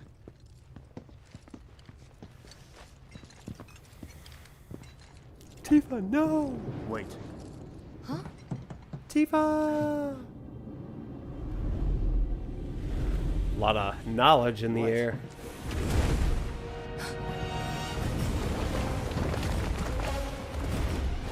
Yeah, big love to truck drivers tonight. Okay, here we go. Let's lock in. Bum, bum, bum, bum, bum. Wish I had. Such a puppy. Someone should tell it we're not. Someone should tell it we're not. Ooh, ow, bad, pain. Oh no, get away. Don't let him hellishly pound you. No! Oh no, Cloud's already dead.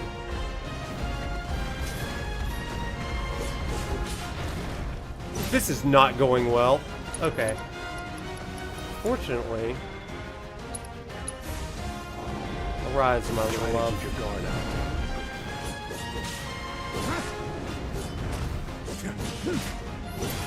Crazy creature. Defense, Cloud. Woo! Defense. We need some fire.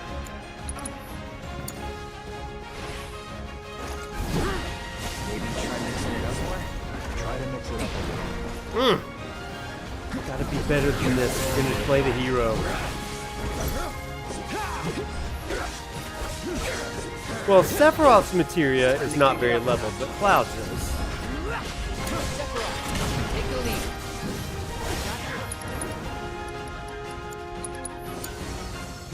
It's a good thing. Ooh, get off of him. No. Okay, time to heal some Cloud over here.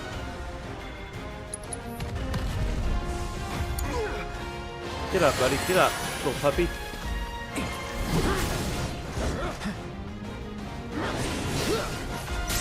Ooh, yeah, that's what I'm talking about. Did I sound like Macho Man Randy Savage right there? Because sometimes I slip into my Macho Man Randy Savage impersonation, and it just happens, you know? Ooh, God, that was bad times. Woo-hoo-hoo! Save him, Sephiroth, save him. Oh no, bad choices. Bad choices on everyone's part. Did you literally just say, who is Macho Man Randy Savage?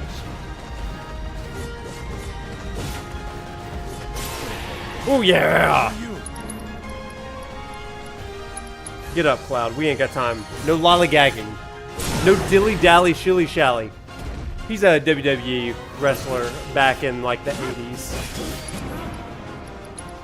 Oh, how about a double helix, baby? Yes, sir. Heck yeah. Dramatic.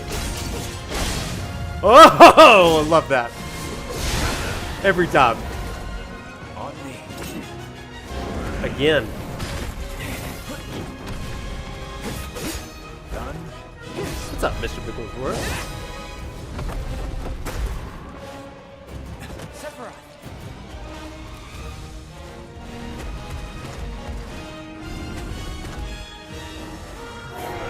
I acknowledge Roman Reigns, not Solo. That's where I am. Good thing I don't just fight with a sword. Ooh, yeah, let's go this. Firaga, baby.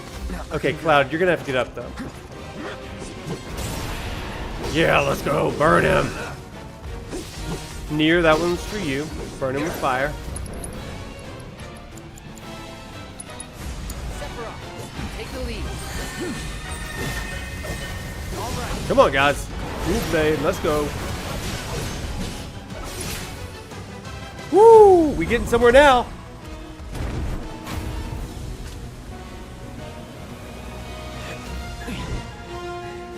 You're practically panting. I'm excited. Such a puppy.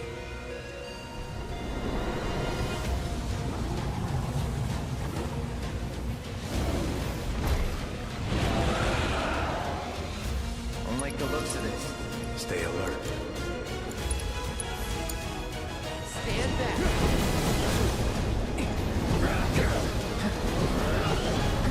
Ooh, ow, big. Oh, ouch.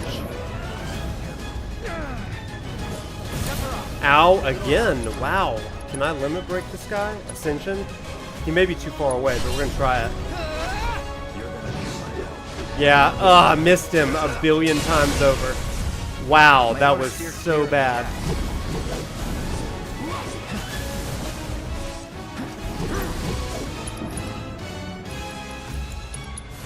It's all you.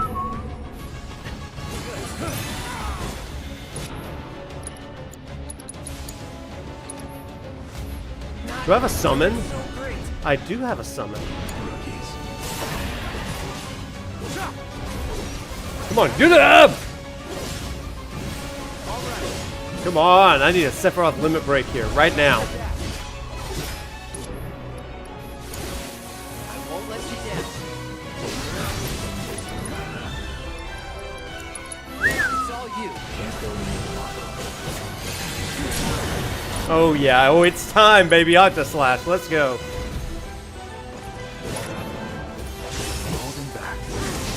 Oh, this is incredible!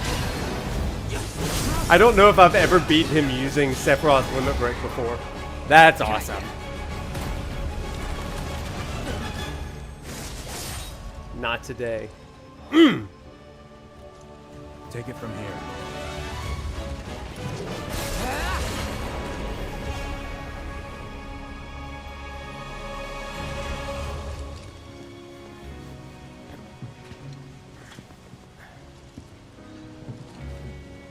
Nice work.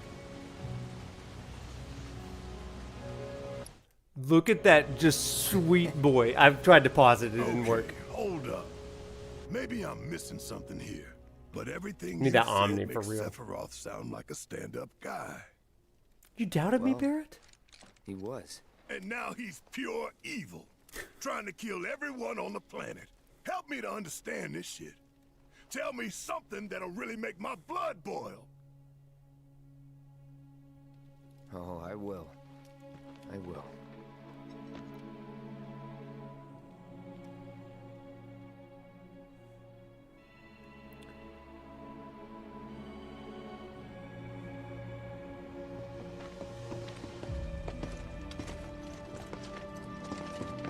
You wait out here, Tifa. No way! I want to go too. Please? Sorry, no civilians. Even if we weren't on a mission. Come on! Keep the young lady safe. Carry on. Ah!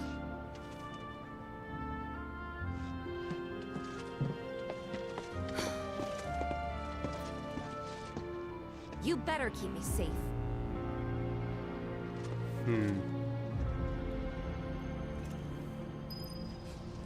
Yeah. I really wanted to see the reactor. Yeah, look at that facial structure in there. Ugh. A little bit of puppy cloud going on. Yeah. Would it kill this guy to say something? It might. Chat, notice here, like this memory, obviously is the kind of memory that is, let's swap in. This memory is the kind of thing that Cloud is not being completely forthright with. He's not telling the honest truth about the whole thing, because this is the way that he has restored this event. In this version, he's the hero. In this, he is he's strong, he's capable, he's learning, but he is in the footsteps of his hero, right? And I think this is such a really interesting way of restoring this, because for Cloud, he doesn't want to be seen as weak, and so he's rewritten this story. And Tifa, in like the actual end that we'll get to later, this is such a great tension, because something's wrong with this storytelling. Tifa knows it, and we get these glitches from Cloud.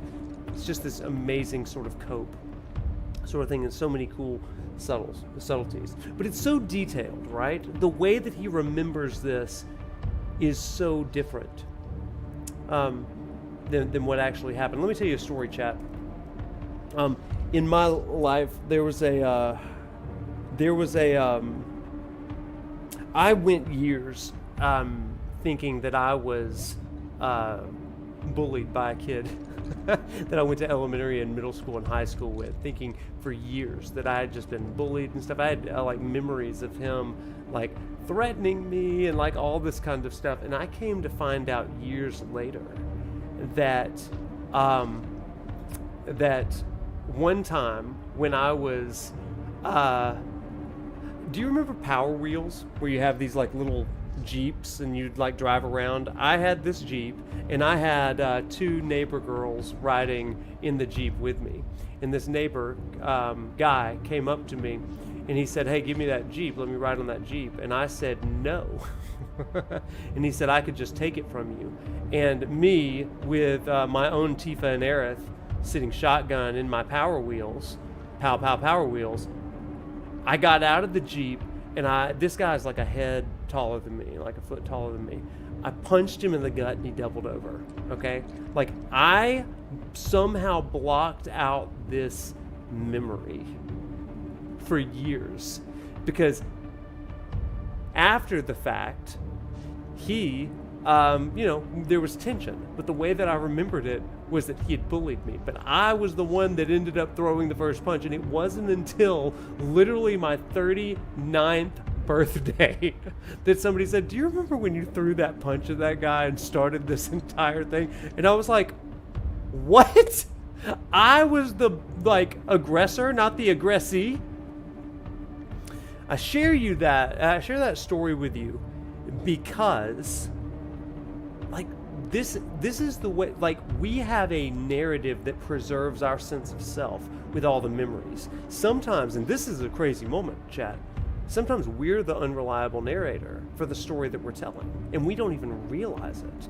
But it was our perspective, our limited perception of what happened in those moments that's caused us to have core beliefs about core memories. And it kind of changes things. So I really empathized with Cloud here, right? I do have my own Cloud trauma story. I do have my own Cloud trauma story. And I'm so sorry to my classmate for years of just, we were antagonistic towards each other, but I just wasn't friendly to him, right? And that's a big regret that I have. Something that I completely restoried in my own mind. Yeah, that tense story. Systems go. You'd think it'd be running with tense music. Output, like most last-gen models. Locked it out for Let me years. guess. Pillagers don't have a clue about this. Knowing Shinra? Of course not. The company really needs to be more transparent. Tell that to the president. What exactly is the problem with this place? The people in charge. While most reactors are under the jurisdiction of urban planning, this one is overseen by R&D. Huh. Why do I suddenly have a bad feeling about this? Whatever you see here, you are not to speak of it. Oh, I won't. Oh, I won't. I mean, is that do you have memories, chat, where you think, you've always thought one thing about it, but something recontextualized that memory for you, and you were like, oh my gosh, I had that one wrong.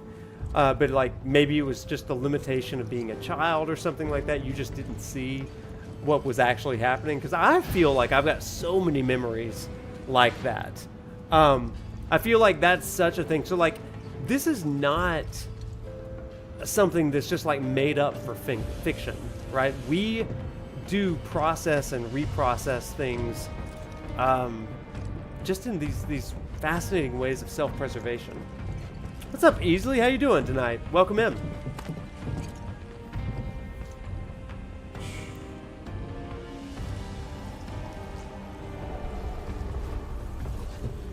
Rashomon, yeah. You'd like to say a few words That'd be good, to your dude. sword first? Hard mode's good so far. I'm enjoying it. We haven't died yet, knock on wood. So. Oh, here we go. Big story.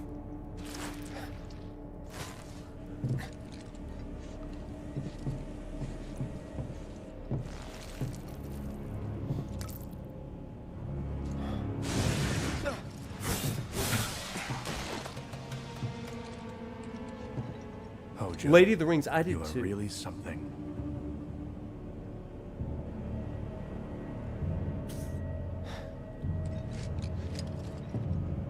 What are those things?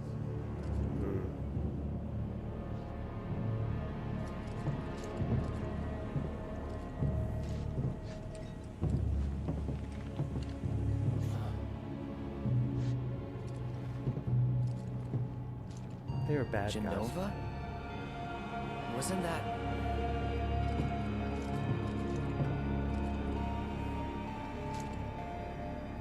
Just a quick little aside here, everybody. You know I'm a religious studies professor type. Genova is a riff on Jehovah or Yehovah. And the idea is of like Nova, this idea of a new God, a new Jehovah, right? But a new God sort of thing. Just a little subtle nod there.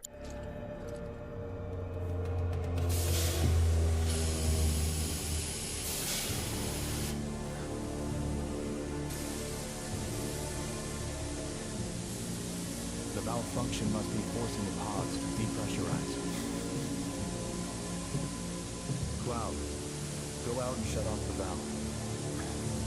Copy.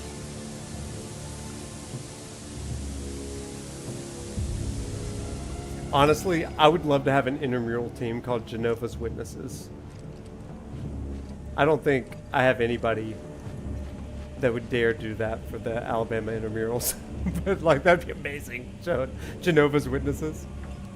What's up, Leon? How you doing?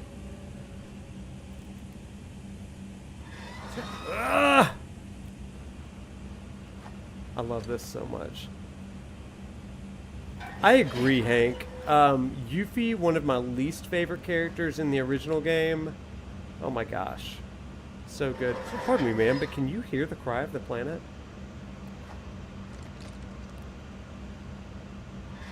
I was on an early morning walk Sunday morning, and some I almost called them Jehovah's Witnesses. Jehovah's Witnesses were set up at the park, and they saw me walking my dog, and they said, "Well, good morning to you and to your children." And I was like, "And also with you." Thank you for calling my dogs my children.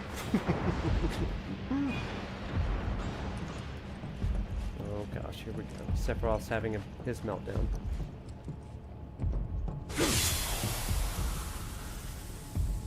What are you doing? Here he goes. These pods were built for the production of artificial materia.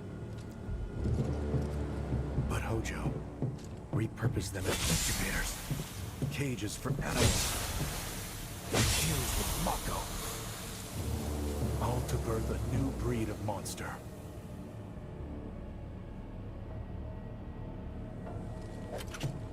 But he didn't stop at animals.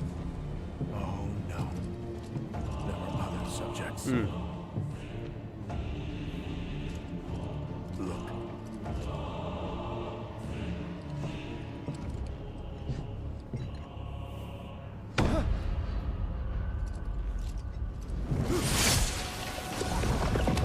This music out of control.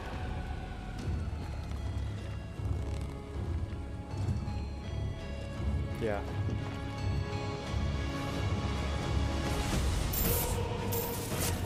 My mother's name was Genova.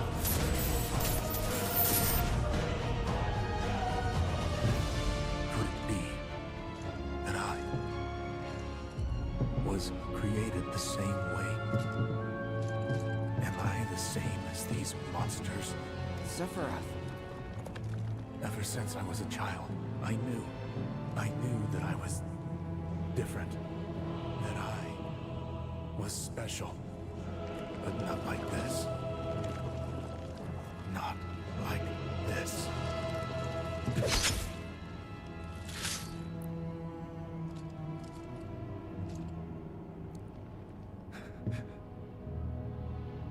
Am I even human? Eventually, we went back to the inn. But when we got there, Sephiroth locked himself in his room. The mayor had been looking forward to having dinner with bona fide soldiers, so he didn't take the news too well. Dad had to put up with his belly aching for hours afterward. Huh? Must have sucked. But what about Sephiroth? What happened to him? He left. Didn't tell a soul where he was going.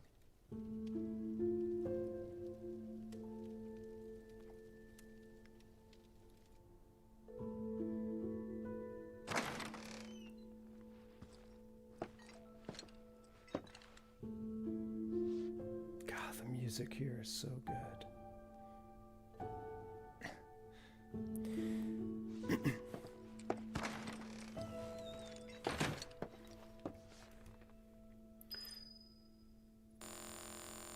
I want to chat about that really fast.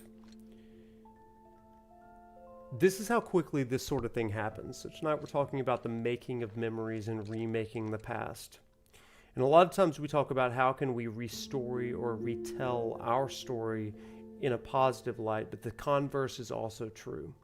In an instant, there can be a new contextualization, a recontextualization, where you're able to see or believe something that causes you to spiral in some ways. For Sephiroth here, it's this sense of, I've always thought of myself as special, as different. What if I'm like one of these? And that thought sends him down a rabbit hole of despair, of confusion, of corruption. Okay? Maybe the reason why I can't save everyone is because I am a monster. And how do I overcome that? I mean, this is a really compelling sort of narrative. And for most of us, all of us, to some degree, have these moments where we tell ourselves a story or find new recontextualization for our past story, our prologue, right?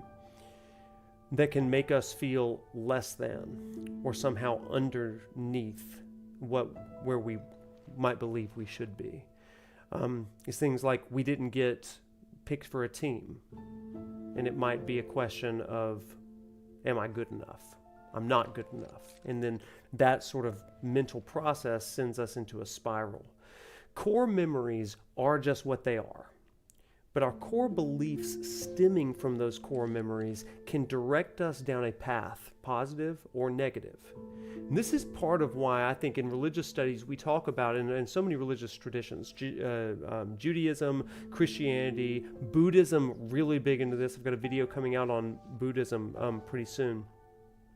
But it is this idea of trying to see the world as it actually is, to see with unclouded eyes. This is something that Sephiroth says multiple times in Remake and in Rebirth.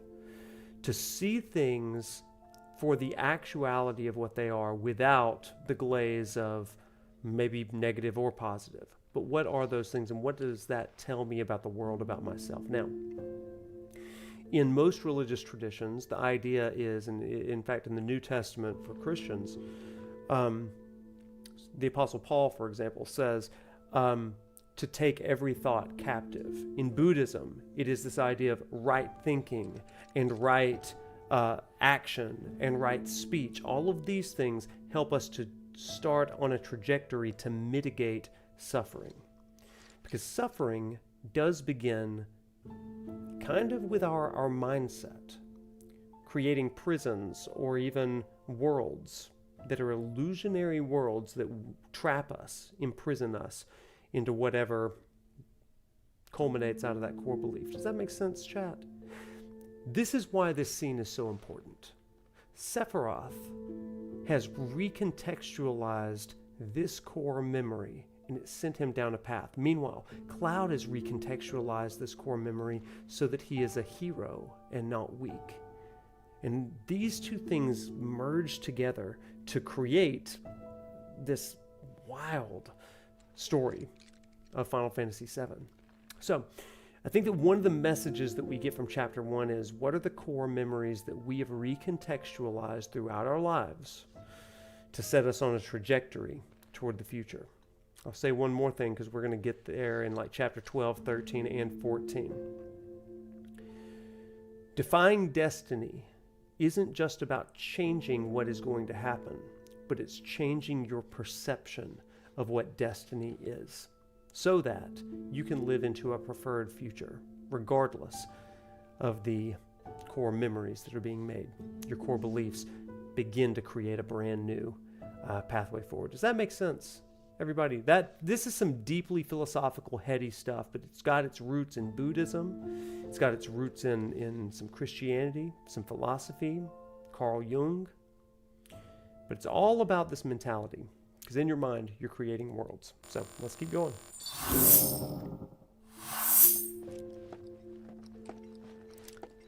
We getting philosophical on a Tuesday night, y'all. I met Sephiroth as he was heading for Shinra Manor, and he acted like I wasn't even there. Busy, I suppose. Isn't that good, though? Like, isn't that such a Haven't good heard anything thing to about the kind of think reactor about? either. What happened up there anyway? So hyped for the live stream, yeah. I did see him leave a little while ago. Don't know what B got in his bonnet, but the man was not in a good mood. Don't know what B got in his bonnet. I'm gonna start saying that, you guys. He's holed up inside the mansion. Something's been off ever since he came back from the reactor. Too much exposure to Mako? Then we ought to bring him some medicine. So I'm just joining up with this party. Post what? Oh, I see. Cloud's clouded eyes also include religious slants too. Yeah, they do. I think so. I often wonder about this. Having grown up in the middle of a Christian home, I just wondered if that negativity, that negatively affected my view of the world. You know what? I think there's a lot of things. I think that it is the task, this is what I say to my students, I think it's the task of education to help us uncloud our eyes. And we may circle back to those same core beliefs that we always had, but we do so not being ignorant or shielded from the rest of the world. Something that I say constantly to my classes is Shinra Manor was the biggest building in town. Don't be afraid of truth. And older than the reactor. I'll the pause for a company used to second. conduct research there, back when they were still a small manufacturer. Even so, the rent on that plot was basically what kept the village afloat. I say to a lot of my students, especially those that come from really intense religious traditions, and they're really concerned about learning about new religions and new philosophies and spirituality. I think there's a lot that goes into that, and there's a lot of trepidation. So I try to be really patient with them. But one of the things that I say is, and I say this specifically to Christians, and so if your tradition is not Christianity, just kind of go with me here. You've probably heard this before. But I say to them, if you believe that Jesus is the way, the truth, and the life, then be sure that you're not running away from things that are true. Because if you're running from things that are true, remember, He is the truth in your tradition. So if you're running from something that is true, you may be running away from the truth of Him as well. Okay, and that's something that I really try to bring up in a lot of my classes. We should not fear other traditions, other concepts. We're going to learn as we peruse and kind of explore the world. So You think he's sleeping? a lot of my students have found some help in that. We live in a world where we don't like cognitive dissonance. We don't like it politically. We don't like it. We don't like it in even just movies, in fandoms. Are you kidding me? We don't like it when there's disagreement in our fandoms. But one of the things that I will say is that cognitive dissonance is just interaction and friction with with what is unfamiliar. But what I tell my students is that it's my job to curate unfamiliarity to you, so that what is previously unfamiliar will become familiar to you, so that you might master it and become a world-class kind of person. My goal is that you can have a conversation with literally anyone in the world, and there's no fear in that. So I think that's a really, really important thing. So, you want to take a comparative mythology course? Yeah. I'd love to lead that with MJ Gallagher, to be honest. All right, let's look at this mansion. Boy, we just weave in and out of lectures, don't we, everybody? We're just in and out all the time. We go from serious to Shinra all the time. I love that.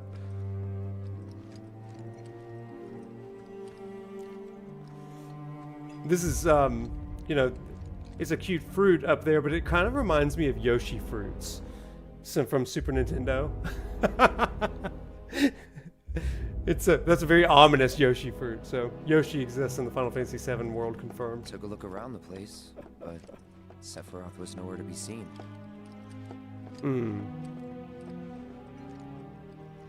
I think it's a real shame that you can't play this piano off key. I think hard mode would be trying to play One Winged Angel on this out of tune piano, where you think you're playing a C sharp and it's just not. Oh, that Yoshi eating sound effect is just coded into my memory forever and ever.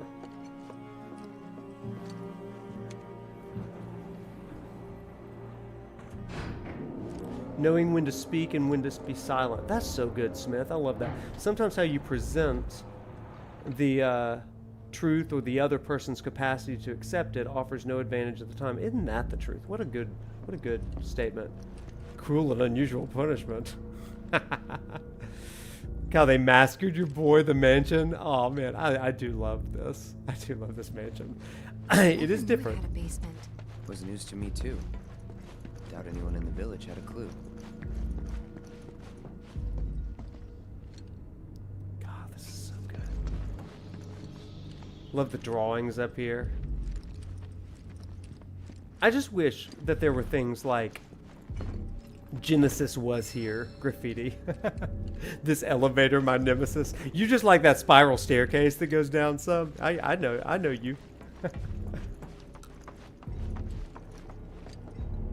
No, this is glitch worthy in here. That's real good. Okay, here we go, you guys. Let's do this.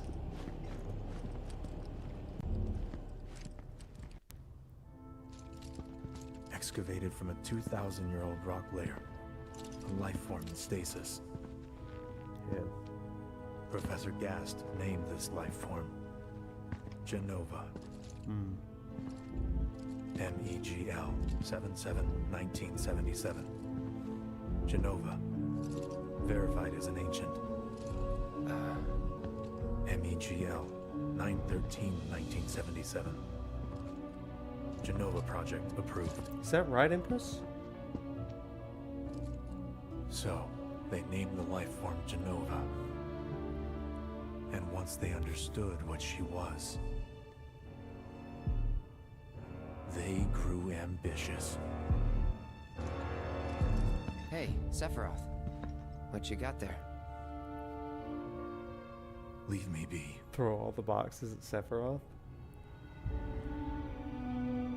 Oh, I guess I can't. And that was it. He stayed holed up in the basement. Reading, like a man possessed.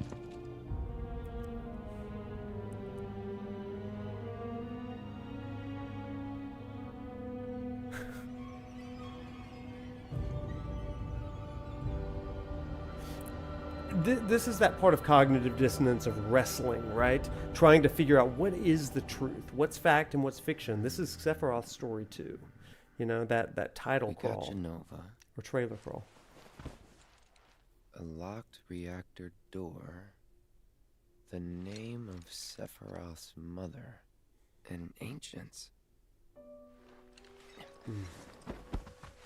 Screw it.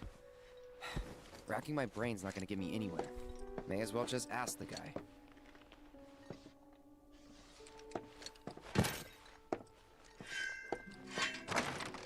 He almost forgets the sword. Yeah.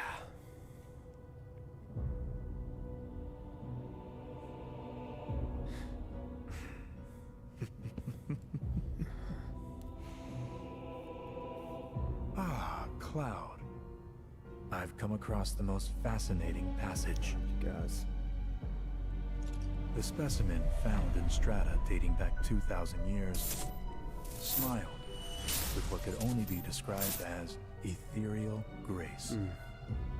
Though the truth eluded me at first, I later determined that she was an ancient, or a steward of the planet, as they are referred to in legend.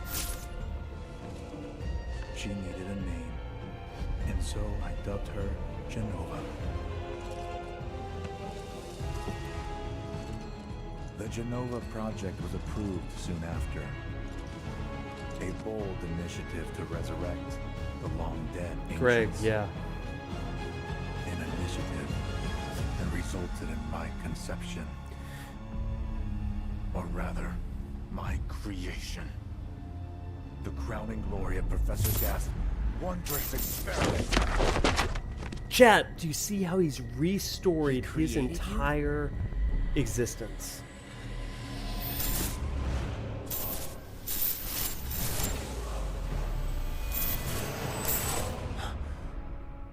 And that's the moment, right? That's the moment that it happens. Right here. This moment, right here, this look on his face, it dawns on him. Where this core memory that he has begun to unravel by all of his research, suddenly it kind of foments into a belief about himself. I am this way. I realize what I truly am. And then, if that's truly what he believes, what have they done to my mother? What have they done to my originator? And what do I need to do to bring that back?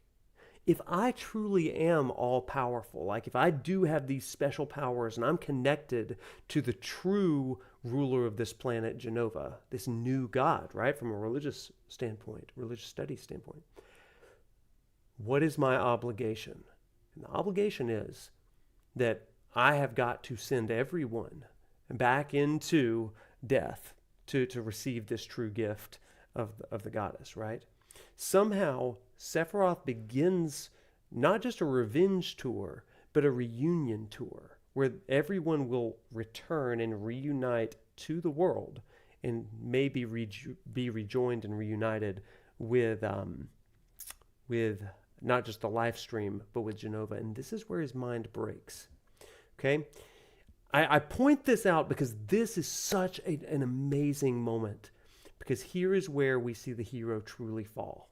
And it all begins right here in his mind, where he can't grapple with this recontextualization of his reality.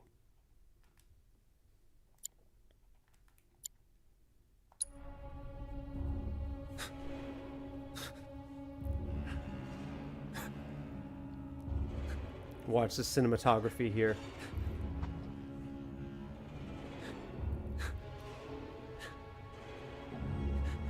Watch this shadow. My friend Phil Hartshorn, he talks about this right here. Just amazing. This looming shadow. I should go. Mother is waiting. And this is his villain. Like he is the villain at this point. Hey! Hey, hold on!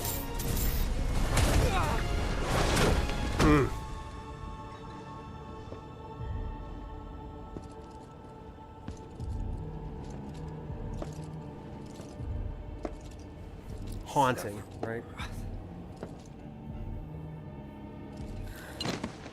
Phil is awesome. Just wait till you get that interview. It's going to be good. I keep asking myself, why couldn't I have come to sooner? Yeah. If I had, maybe I could have saved the village.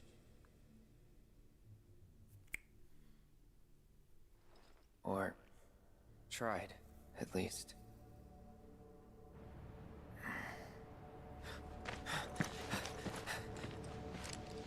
What?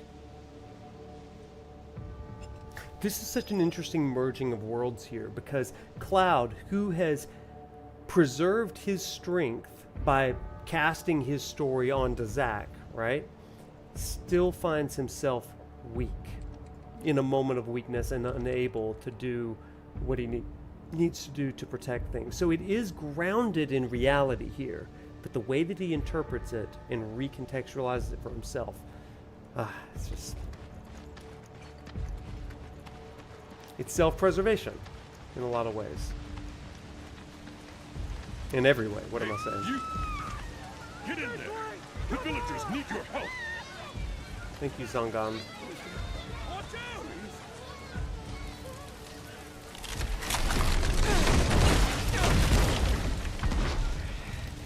Oh boy, here we go.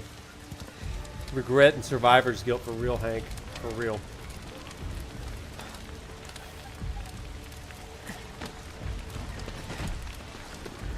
Isn't that the truth? That's so good. Powerful stuff. Let me through! My son's still in there! I'm sorry! He's gone! He's gone. Mom.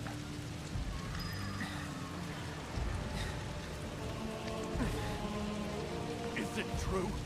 Sephiroth did this? Oh, it was him, all right. And he's still here. So keep your eyes peeled. God.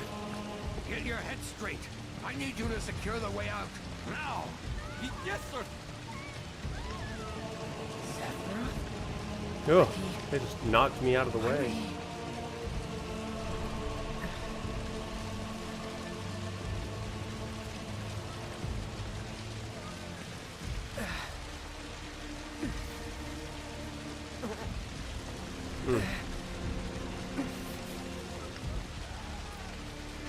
I mean, they do make you feel so just like incapable here, right? It's just like wild.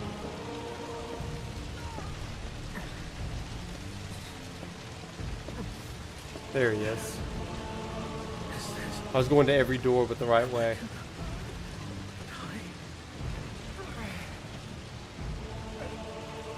Okay, notice this. Oh man, we'll get there. Hold on, Pump.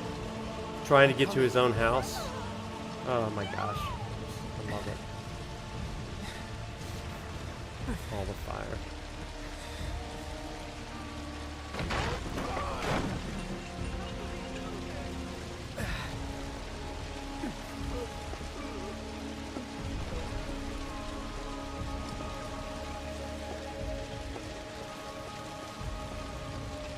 Completely emotionless and unaffected, yeah. PS5 Pro, baby.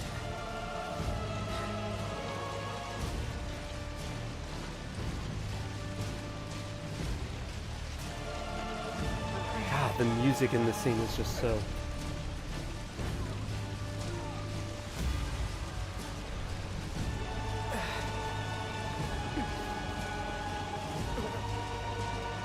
Camera guy. The water tower. Promise to Tifa.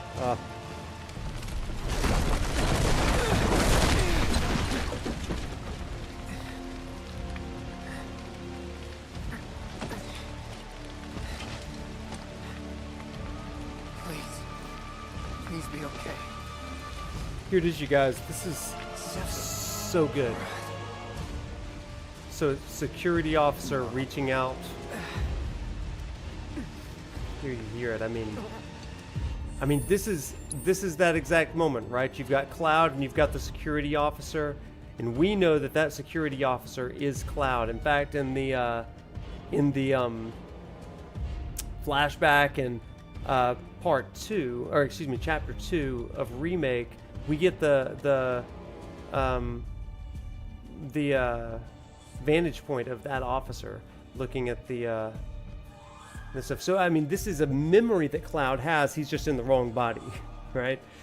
Interesting stuff here. Kind of blows him back here. Yeah.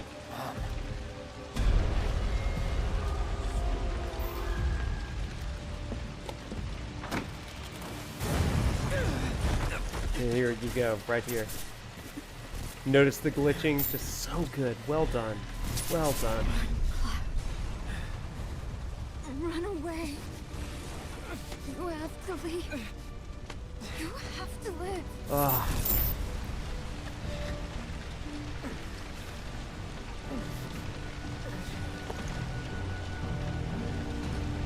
Hey! Hey! Hey, you there! You're gonna be okay! Don't worry. I got you. Come on, let's get you up. Oh, gosh.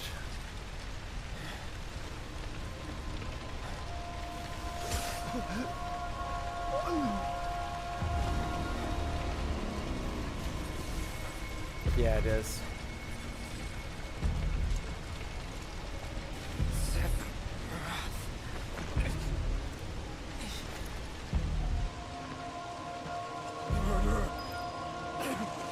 You monster!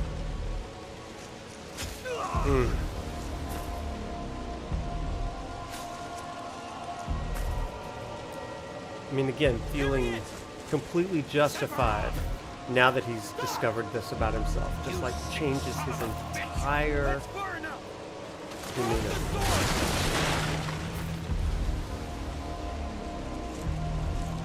I love it. It's just haunting. Like, you feel incapable. It feels like you can't go fast enough, and you can't.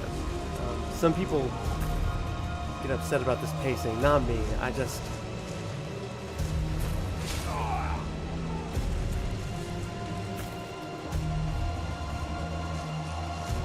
Oh, it's just so good. So well done.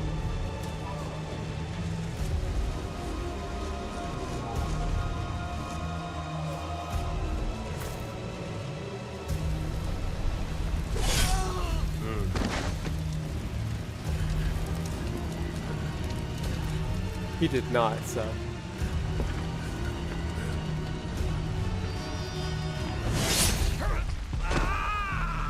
This part is...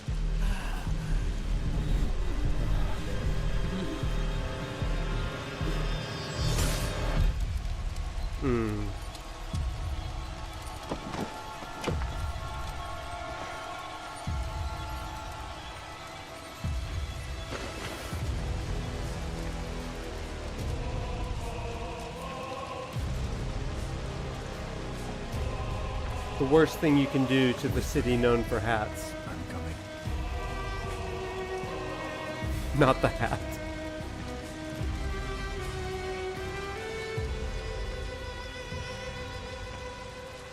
Sephiroth!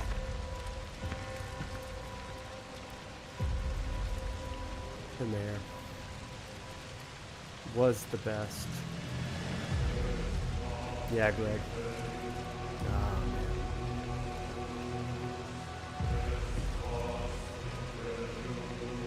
That smirk. No.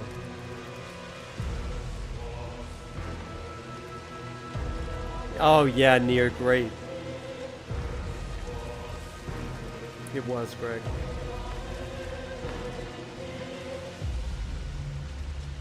God, just they nail it, right? They just nail that part so well. I followed Sephiroth all the way back to the reactor.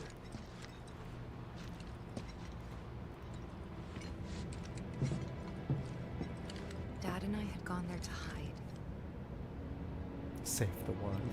When Sephiroth showed up, Dad decided that he was going to confront him.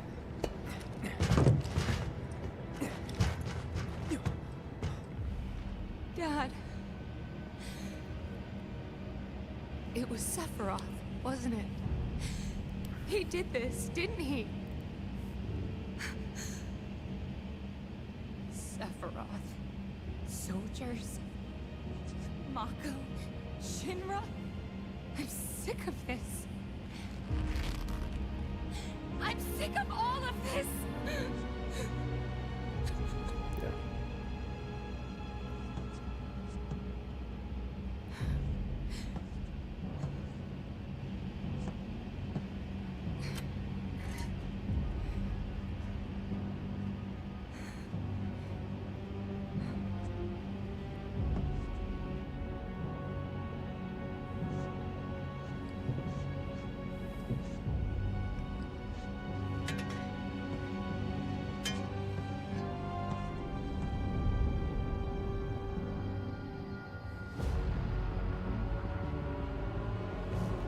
Mother, I have come for you. Now open the way for me. You murdered my dad! You burned my village!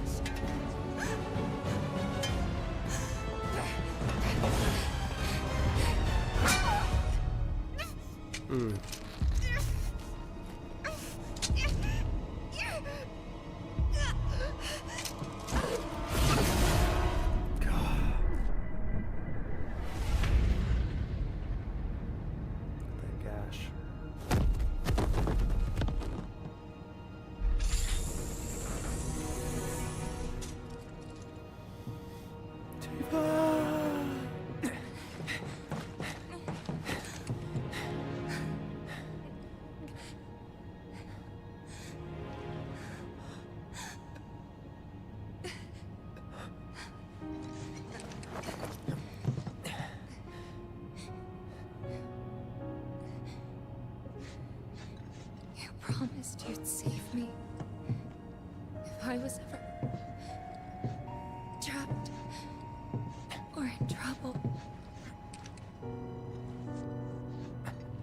Here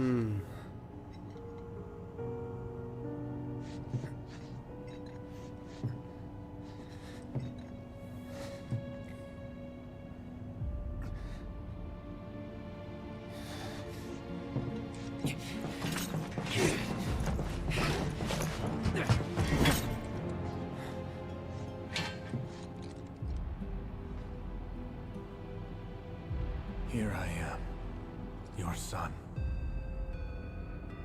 Mother, together we will reclaim our world. And I know exactly how we can do that. The Promised Land. Sephiroth!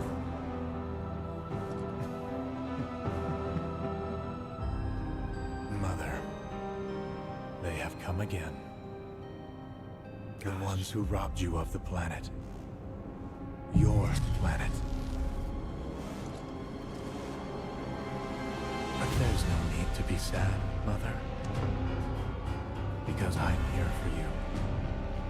Now and forever.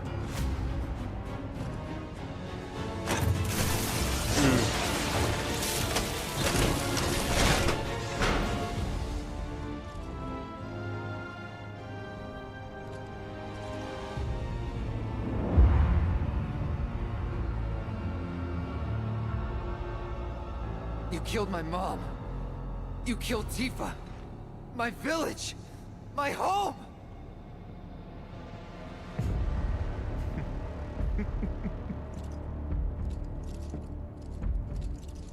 They were mine by right. This planet too, for I have been chosen. I believed in you. No. Not you! Whoever the hell you are!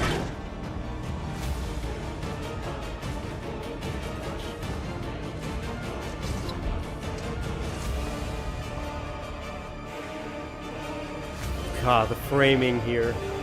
Gosh, it's so good.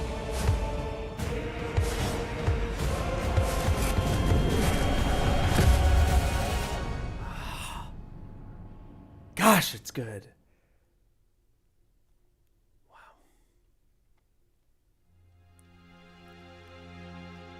Right. And that's the last thing I remember. The rest is a blank. The hell it is? What happened? It was all over the news. I remember watching it with my mom. They said he went missing during a training exercise. But then, the story changed. A couple days later, they started reporting that he was killed in action. Yeah, that was it. The news outlets are nothing but Shinra mouthpieces spewing propaganda. Only dumbasses believe that shit. Question. Does that make me a dumbass? I didn't say that. What I meant was, screw Shinra for manipulating honest folks. And gosh, isn't that just a great commentary, right? Screw Shinra for manipulating honest folks. I love that. And I love that Aerith puts it back on him. It's like, hey, you need to watch what you're saying because what you just said, like, that's something that me and my mom believed, right? I love Aerith's spunk there. Hey, thanks for the sub. Appreciate you. I think that's one of the coolest things ever because in this moment, we've been talking about remaking our memories, remaking reality, right? And it's all in our perceptions. This is one of the challenges about good, fair, and accurate reporting, right? Because we understand that the things that we say about certain situations do alter perception. They alter reality in a lot of ways. And that's something that we've got to be really careful about as well. How are we manipulating someone else's vantage point by the things that we may thoughtlessly even say, right? So it's about preserving some of those things. Yeah, it's good stuff. Okay, let's keep going. We're almost done. It doesn't matter what they said back then. Sephiroth was in Midgard. We fought him. Punctuation area. Whatever happened, he's alive. Don't know about alive so much as around. Can we stop there for a second? Can we just pause there for a second? Aerith says this powerful thing. She says, I don't know about alive as much as around. Now, here's some foreshadowing, straight to chapter 14. There's a real question about what is Aerith's fate, right? What if, and there's all this question of like alive, like is she dead, all this stuff. But here she's giving us some framing, some verbiage for it. Maybe Aerith isn't so much as alive, but around. And what does that mean? What does that mean for Sephiroth? What does that mean for Aerith by the end of this story? And what does it take for someone to still maintain being around even though they may not necessarily be alive? These are big questions, right? They're questions that maybe will be answered in part 3. But we're going to talk about them here. But why come back now? After 5 years, doing who knows what? Because he wants to finish what he started. Double question for Cloud and Sephiroth. He wants to reclaim his birthright and rule over the planet with Jenova at his side. My first guess at what part 3 was going to be named was definitely Reclaim. I'm more of the like return mindset now, but Reclaim is still up there. After 5 years? Not to sound like a broken record, but it's really bothering me. Yeah. Well, what's bothering me is all this Jenova stuff.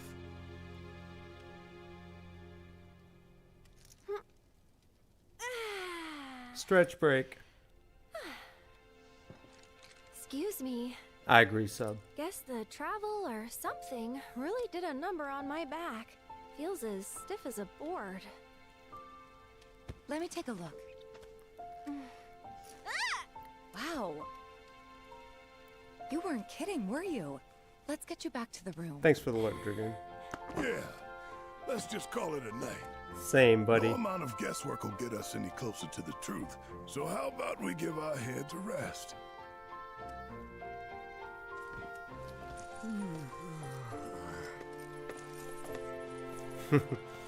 Could be. Oh, no, you don't. That bed's mine. That's literally my dog. See you tomorrow. She's tired of carrying the whole board. In this game, she's so OP. Yeah. Okay. Just a couple more scenes, then we're going to do a wrap up and call it a night. Hey, Aerith? Big scene You here. awake? Big scene here. Barely. Why? Was wondering, what's Cloud been doing these past 5 years? Where's he been? And you're asking me this? Just had a feeling you'd know. Probably did at one point.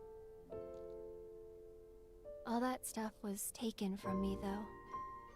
Or maybe erased? By whispers? Yeah. Check this right here. Maybe that's why. Why what? This is gonna sound crazy, but as far as I know, Cloud was never in Nibelheim 5 years ago.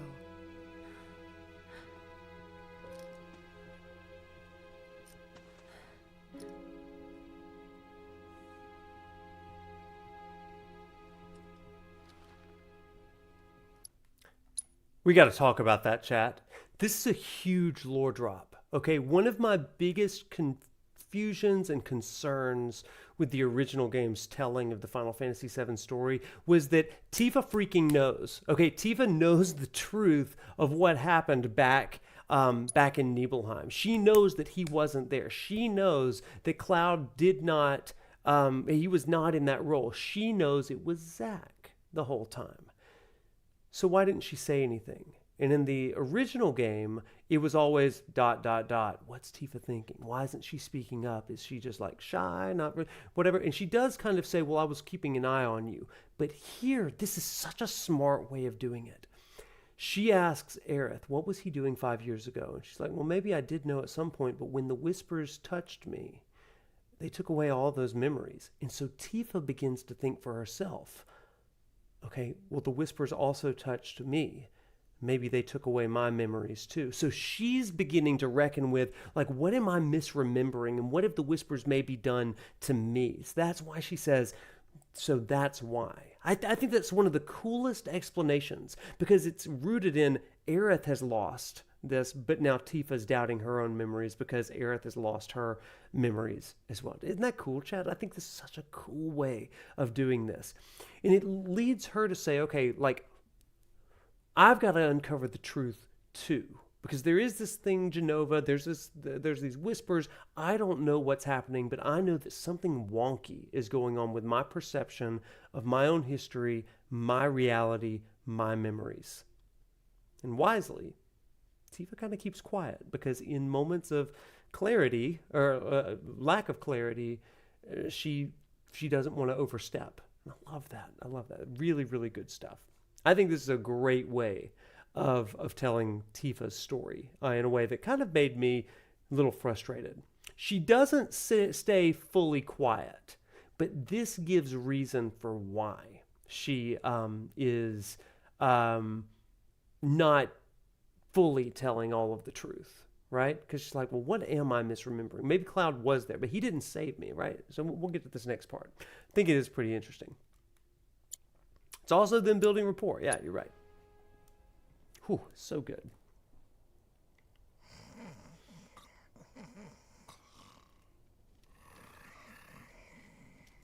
So give that man some nasal strips. Let the man sleep without the snoring. Cloud, you up? He does not. I agree, Chris. Oh my gosh. Doesn't forget the sword now, does he? Cloud, you up?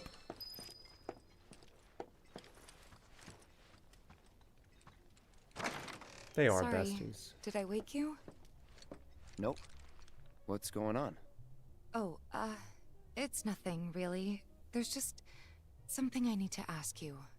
So, can we talk? Sure. Isn't that the Great. truth, Barrett? Good. But not here. Follow me. You know, I think that only Cloud has ears for Tifa. That's why he woke up.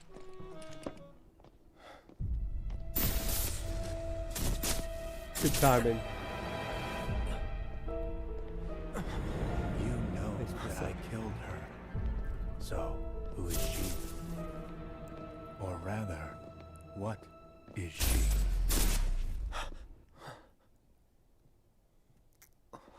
Did you really sub?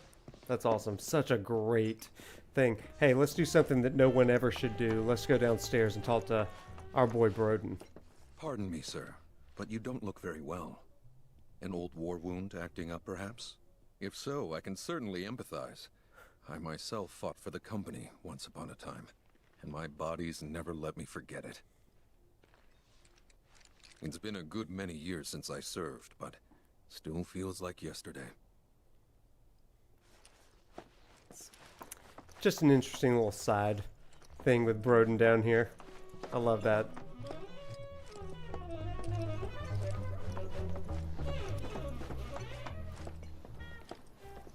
Intense experimentation for real.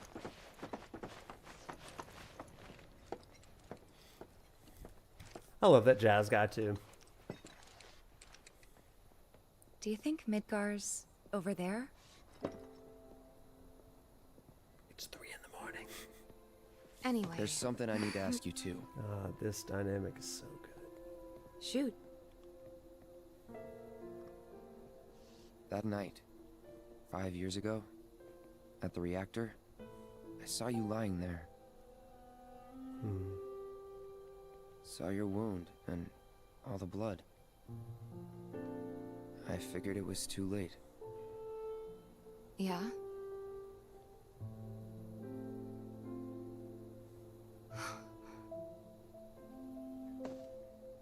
Wait, what are you implying? That I died? That I'm some kind of imposter?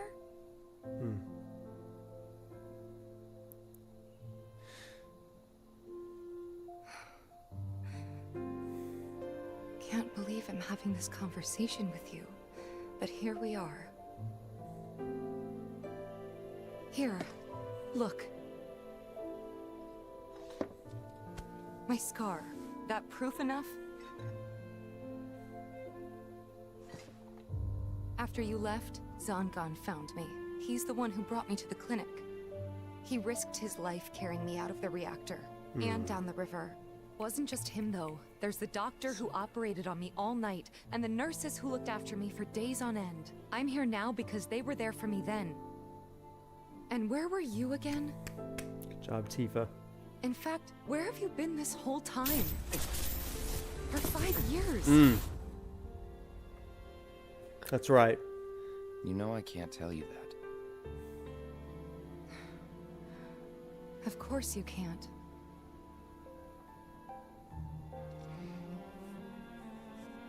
Sorry, I just need some space. Oh, chat. Oh, chat. That scene is so good. That scene is so good.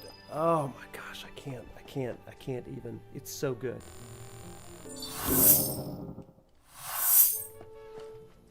Chat, okay, listen. Here's what I love about this scene. Cloud offers his concern, right? He's like, I don't know how you lived. And she's like, what are you implying, that I died? And yeah, it is kind of rude to be like, something's wrong, something's mixed up. And so what Cloud is dealing with is this sense of self-doubt, right? And like, I don't believe that you, like, this has been on my mind since we started with the bombing mission, right? You were supposed to be dead and yet you're here. And she's like, well, I'm here. And I love that. She begins to retell what she knows to be truth.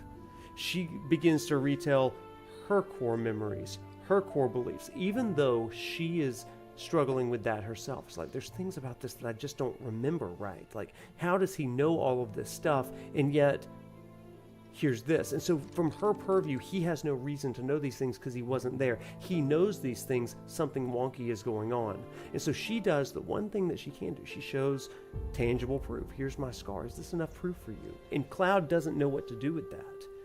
And as soon as he sees it and stuff, he begins to glitch out. I think this is so good. So, chat, the reason I bring this up, this is a good life lesson. I'm talking about life lessons from the ground floor. In those moments of cognitive dissonance, we do two things. We're listening to this new information. We're trying to recontextualize our own experience. But number two, we do hold on to our experience too. I love that she speaks her version of what happened. She's like, where were you? She calls him on it, right? Where were you when this happened? Because there was the doctors, there was Zangans, there's all of this kind of stuff. And I think that these are things that we can sink our teeth into, right? So where were you? And he says, after glitching, you know I can't tell you that. It's like, okay, we're having this exchange. If we're going to get to the truth of this, then we've got to come together. And that is a huge foreshadowing of the live stream sequence that's going to happen in Part 3. Something we're going to talk a little bit more. It's a defense mechanism. She's doubting her memories, but when Cloud questions her, he puts her on the defense, even though she doesn't really know what she doesn't know, right? I think that's a beautiful sentiment. How many conversations have we had in life where it's like that? She at least has proof, unlike Cloud. Thank you for the sub. I think it's so cool. I like that she calls him out on why he's been MIA for 5 years. I think that's so good, right? She does wonder, did the Whispers take this from me? But I love that. Cloud is projecting. Yeah, Wiley, when he knows that he is having visions. Bro's just casually omitting all that from his own perspective. Yeah, totally. This is great stuff. So, Chad, here's what I want to ask you. Like, we live in an age, in a day right now where we talk about, facts, but we also talk about different people's versions of the truth, right? What is my truth of a situation? What's your truth? What's my experience or perspective of a situation? What is your perspective of a situation? And this dialogue helps us to get closer to the actuality of what something means. You know, and I think that that's why dialogue like this is so important. This is why in my classes I'm always like, hey, we're gonna be curious about other people's perspectives. We're gonna assume positive intent. We're gonna listen to each other, because there's something powerful that happens in the exchange of your experience, of my experience, where we can grow, bristle against, and learn and make more concrete our own understanding of our own experience, right? I think it's a very human thing, Amy. That's a great way of saying it. It's very human. I think that we get into some trouble occasionally when we just don't, when we kind of silo off, right? It's my perspective, it's my thing, and like I'm just going to make sense of it on my terms and not listen to others. So it's good stuff. Hank, yeah, let me read this thing here. I think Tifa also gets mad here because she's confronted with the same suspicions she had of Cloud. So with it being thrown back in her face, she puts up her shield. Yeah. Oh, God. Very well said. That's great. Yeah. Wily, for sure. Right now, he's not exactly being fair to her with what we know that he knows, that his mind is unreliable. Yeah. It's good. And yet, to Tifa's credit throughout this game, she's going to listen. She's going to be concerned and care. I love that, right? All right, let's close out, shall we? As we close out tonight, here's what I hope that you've taken away from this stream. There's two parts of reality. There's the fact of it, and then there's the way that we perceive it.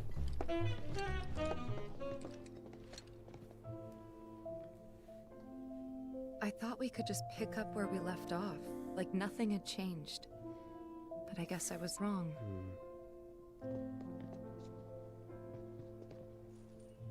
Guess so.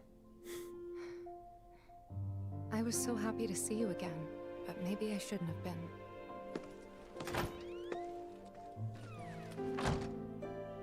Ouch. We can try to continue, but good life lesson here. Sometimes it's best just go to sleep. You know, leave it alone.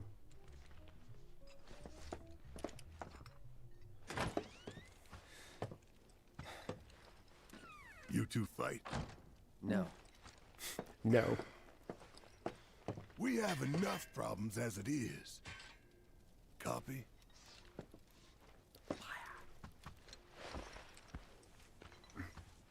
Night. Tomorrow is another day. Tyler, what's up, bud? Tomorrow is another day. Some days, man, something I tell myself, something I tell my students. Some days, just go to bed. Just go to bed. Try again tomorrow. I love that. And that ends chapter 1. And that is where we're going to end tonight. So I'm going to save it, and we're going to call it a night. Let me do a quick wrap up for us here before we do that. I know. Done already. Crazy. So here's the end of chapter 1. Let's do a quick recap. Like I was saying just a second ago, there's two parts of reality. There's the reality of what happens, the memory of it, the actual thing that happened. And then there's your perception of that reality. And the further we get away from events, the more we restory those events. The ways that we contextualize our childhood, the way we recontextualize it in light of new situations, relationships that we understand a little differently, the ways that we perceive our parents when we're growing up versus when we turn their age, right? And we begin to see some stuff, right? We begin to see things a little differently. So the question for us tonight, if this whole series that we're doing is about unclouding our eyes, here's what I would invite you to do, chat. What memories have created a negative restorying for you, and what drives you? There's a lot of us that deal with a lot of shame, a lot of things that we're trying to tackle in our lives, that we are held back by not making that team, being rejected, not being good enough for something. And we remember and we replay those failures, and those core memories turn into larger core beliefs. one of the things that I would say to you is that this game reminds us that defying destiny means taking hold of those core beliefs and wrestling them to the ground in light of those core memories. Core events in our lives do not dictate the beliefs that we have about ourselves and the world around us. And this is something that I really, really try to speak to all of my students and to myself. It's a core tenet of Buddhism. It's a core tenet of most world religions, as a matter of fact. This is where we're going to really center a lot of our things. Okay, so for tonight, I'll leave you with one closing question. What are the core beliefs that you are telling about yourself that you may need to restory in light of new information? We'll be tackling that a lot. Guys, it's been amazing to be with you tonight. It's been so good to be back in the world of Final Fantasy VII and to start this lecture series proper. Let me give you a quick announcement. On Thursday, we are going to have Chapter 2, at least half of Chapter 2. We'll be getting into the open world a little bit, but really spending a lot of time in one of my favorite towns in the whole game, Calm. So we're going to keep calm and carry on. And then next week, look forward to our interview with BioRoxas. We are going to go deep into the psychology of this stuff. It's going to be so good. Thank you so much for the follow, by the way. But we're going to deep dive into the psychology of Cloud with BioRoxas next week. You don't want to miss that. And look forward to an upcoming video essay on Buddhism and how Buddhism explains what's happening in Final Fantasy VII Rebirth. Am I doing side quests in this lecture play or just main story? I will do some of the side quests, not all of them, but we will have nights where we do side quests. Next on Thursday, we are not doing side quests, but we're gonna get into some of those maybe next Tuesday and venture into the open world. Plus, we got to do some chocobo finding, right? This is gonna be good stuff. Tyler, everybody say hey to Tyler Hepner. I want to thank you for being a part of this series. You can look forward to my interview with Tyler Hepner throughout at some point over the next several weeks. So anyway, there is that. And with that, everybody, am I going to do Queen's Blood? Oh boy, if you're nice. I've tried some hard mode Queen's Blood. It's tough. But to everybody that's new, I just want to say thank you. Y'all are awesome. And I love you guys. Thanks for hopping in. Y'all make this channel and y'all make this stream freaking awesome. So I can't thank you guys enough. With that, walk tall, my friends, and we'll see you on Thursday. Good night.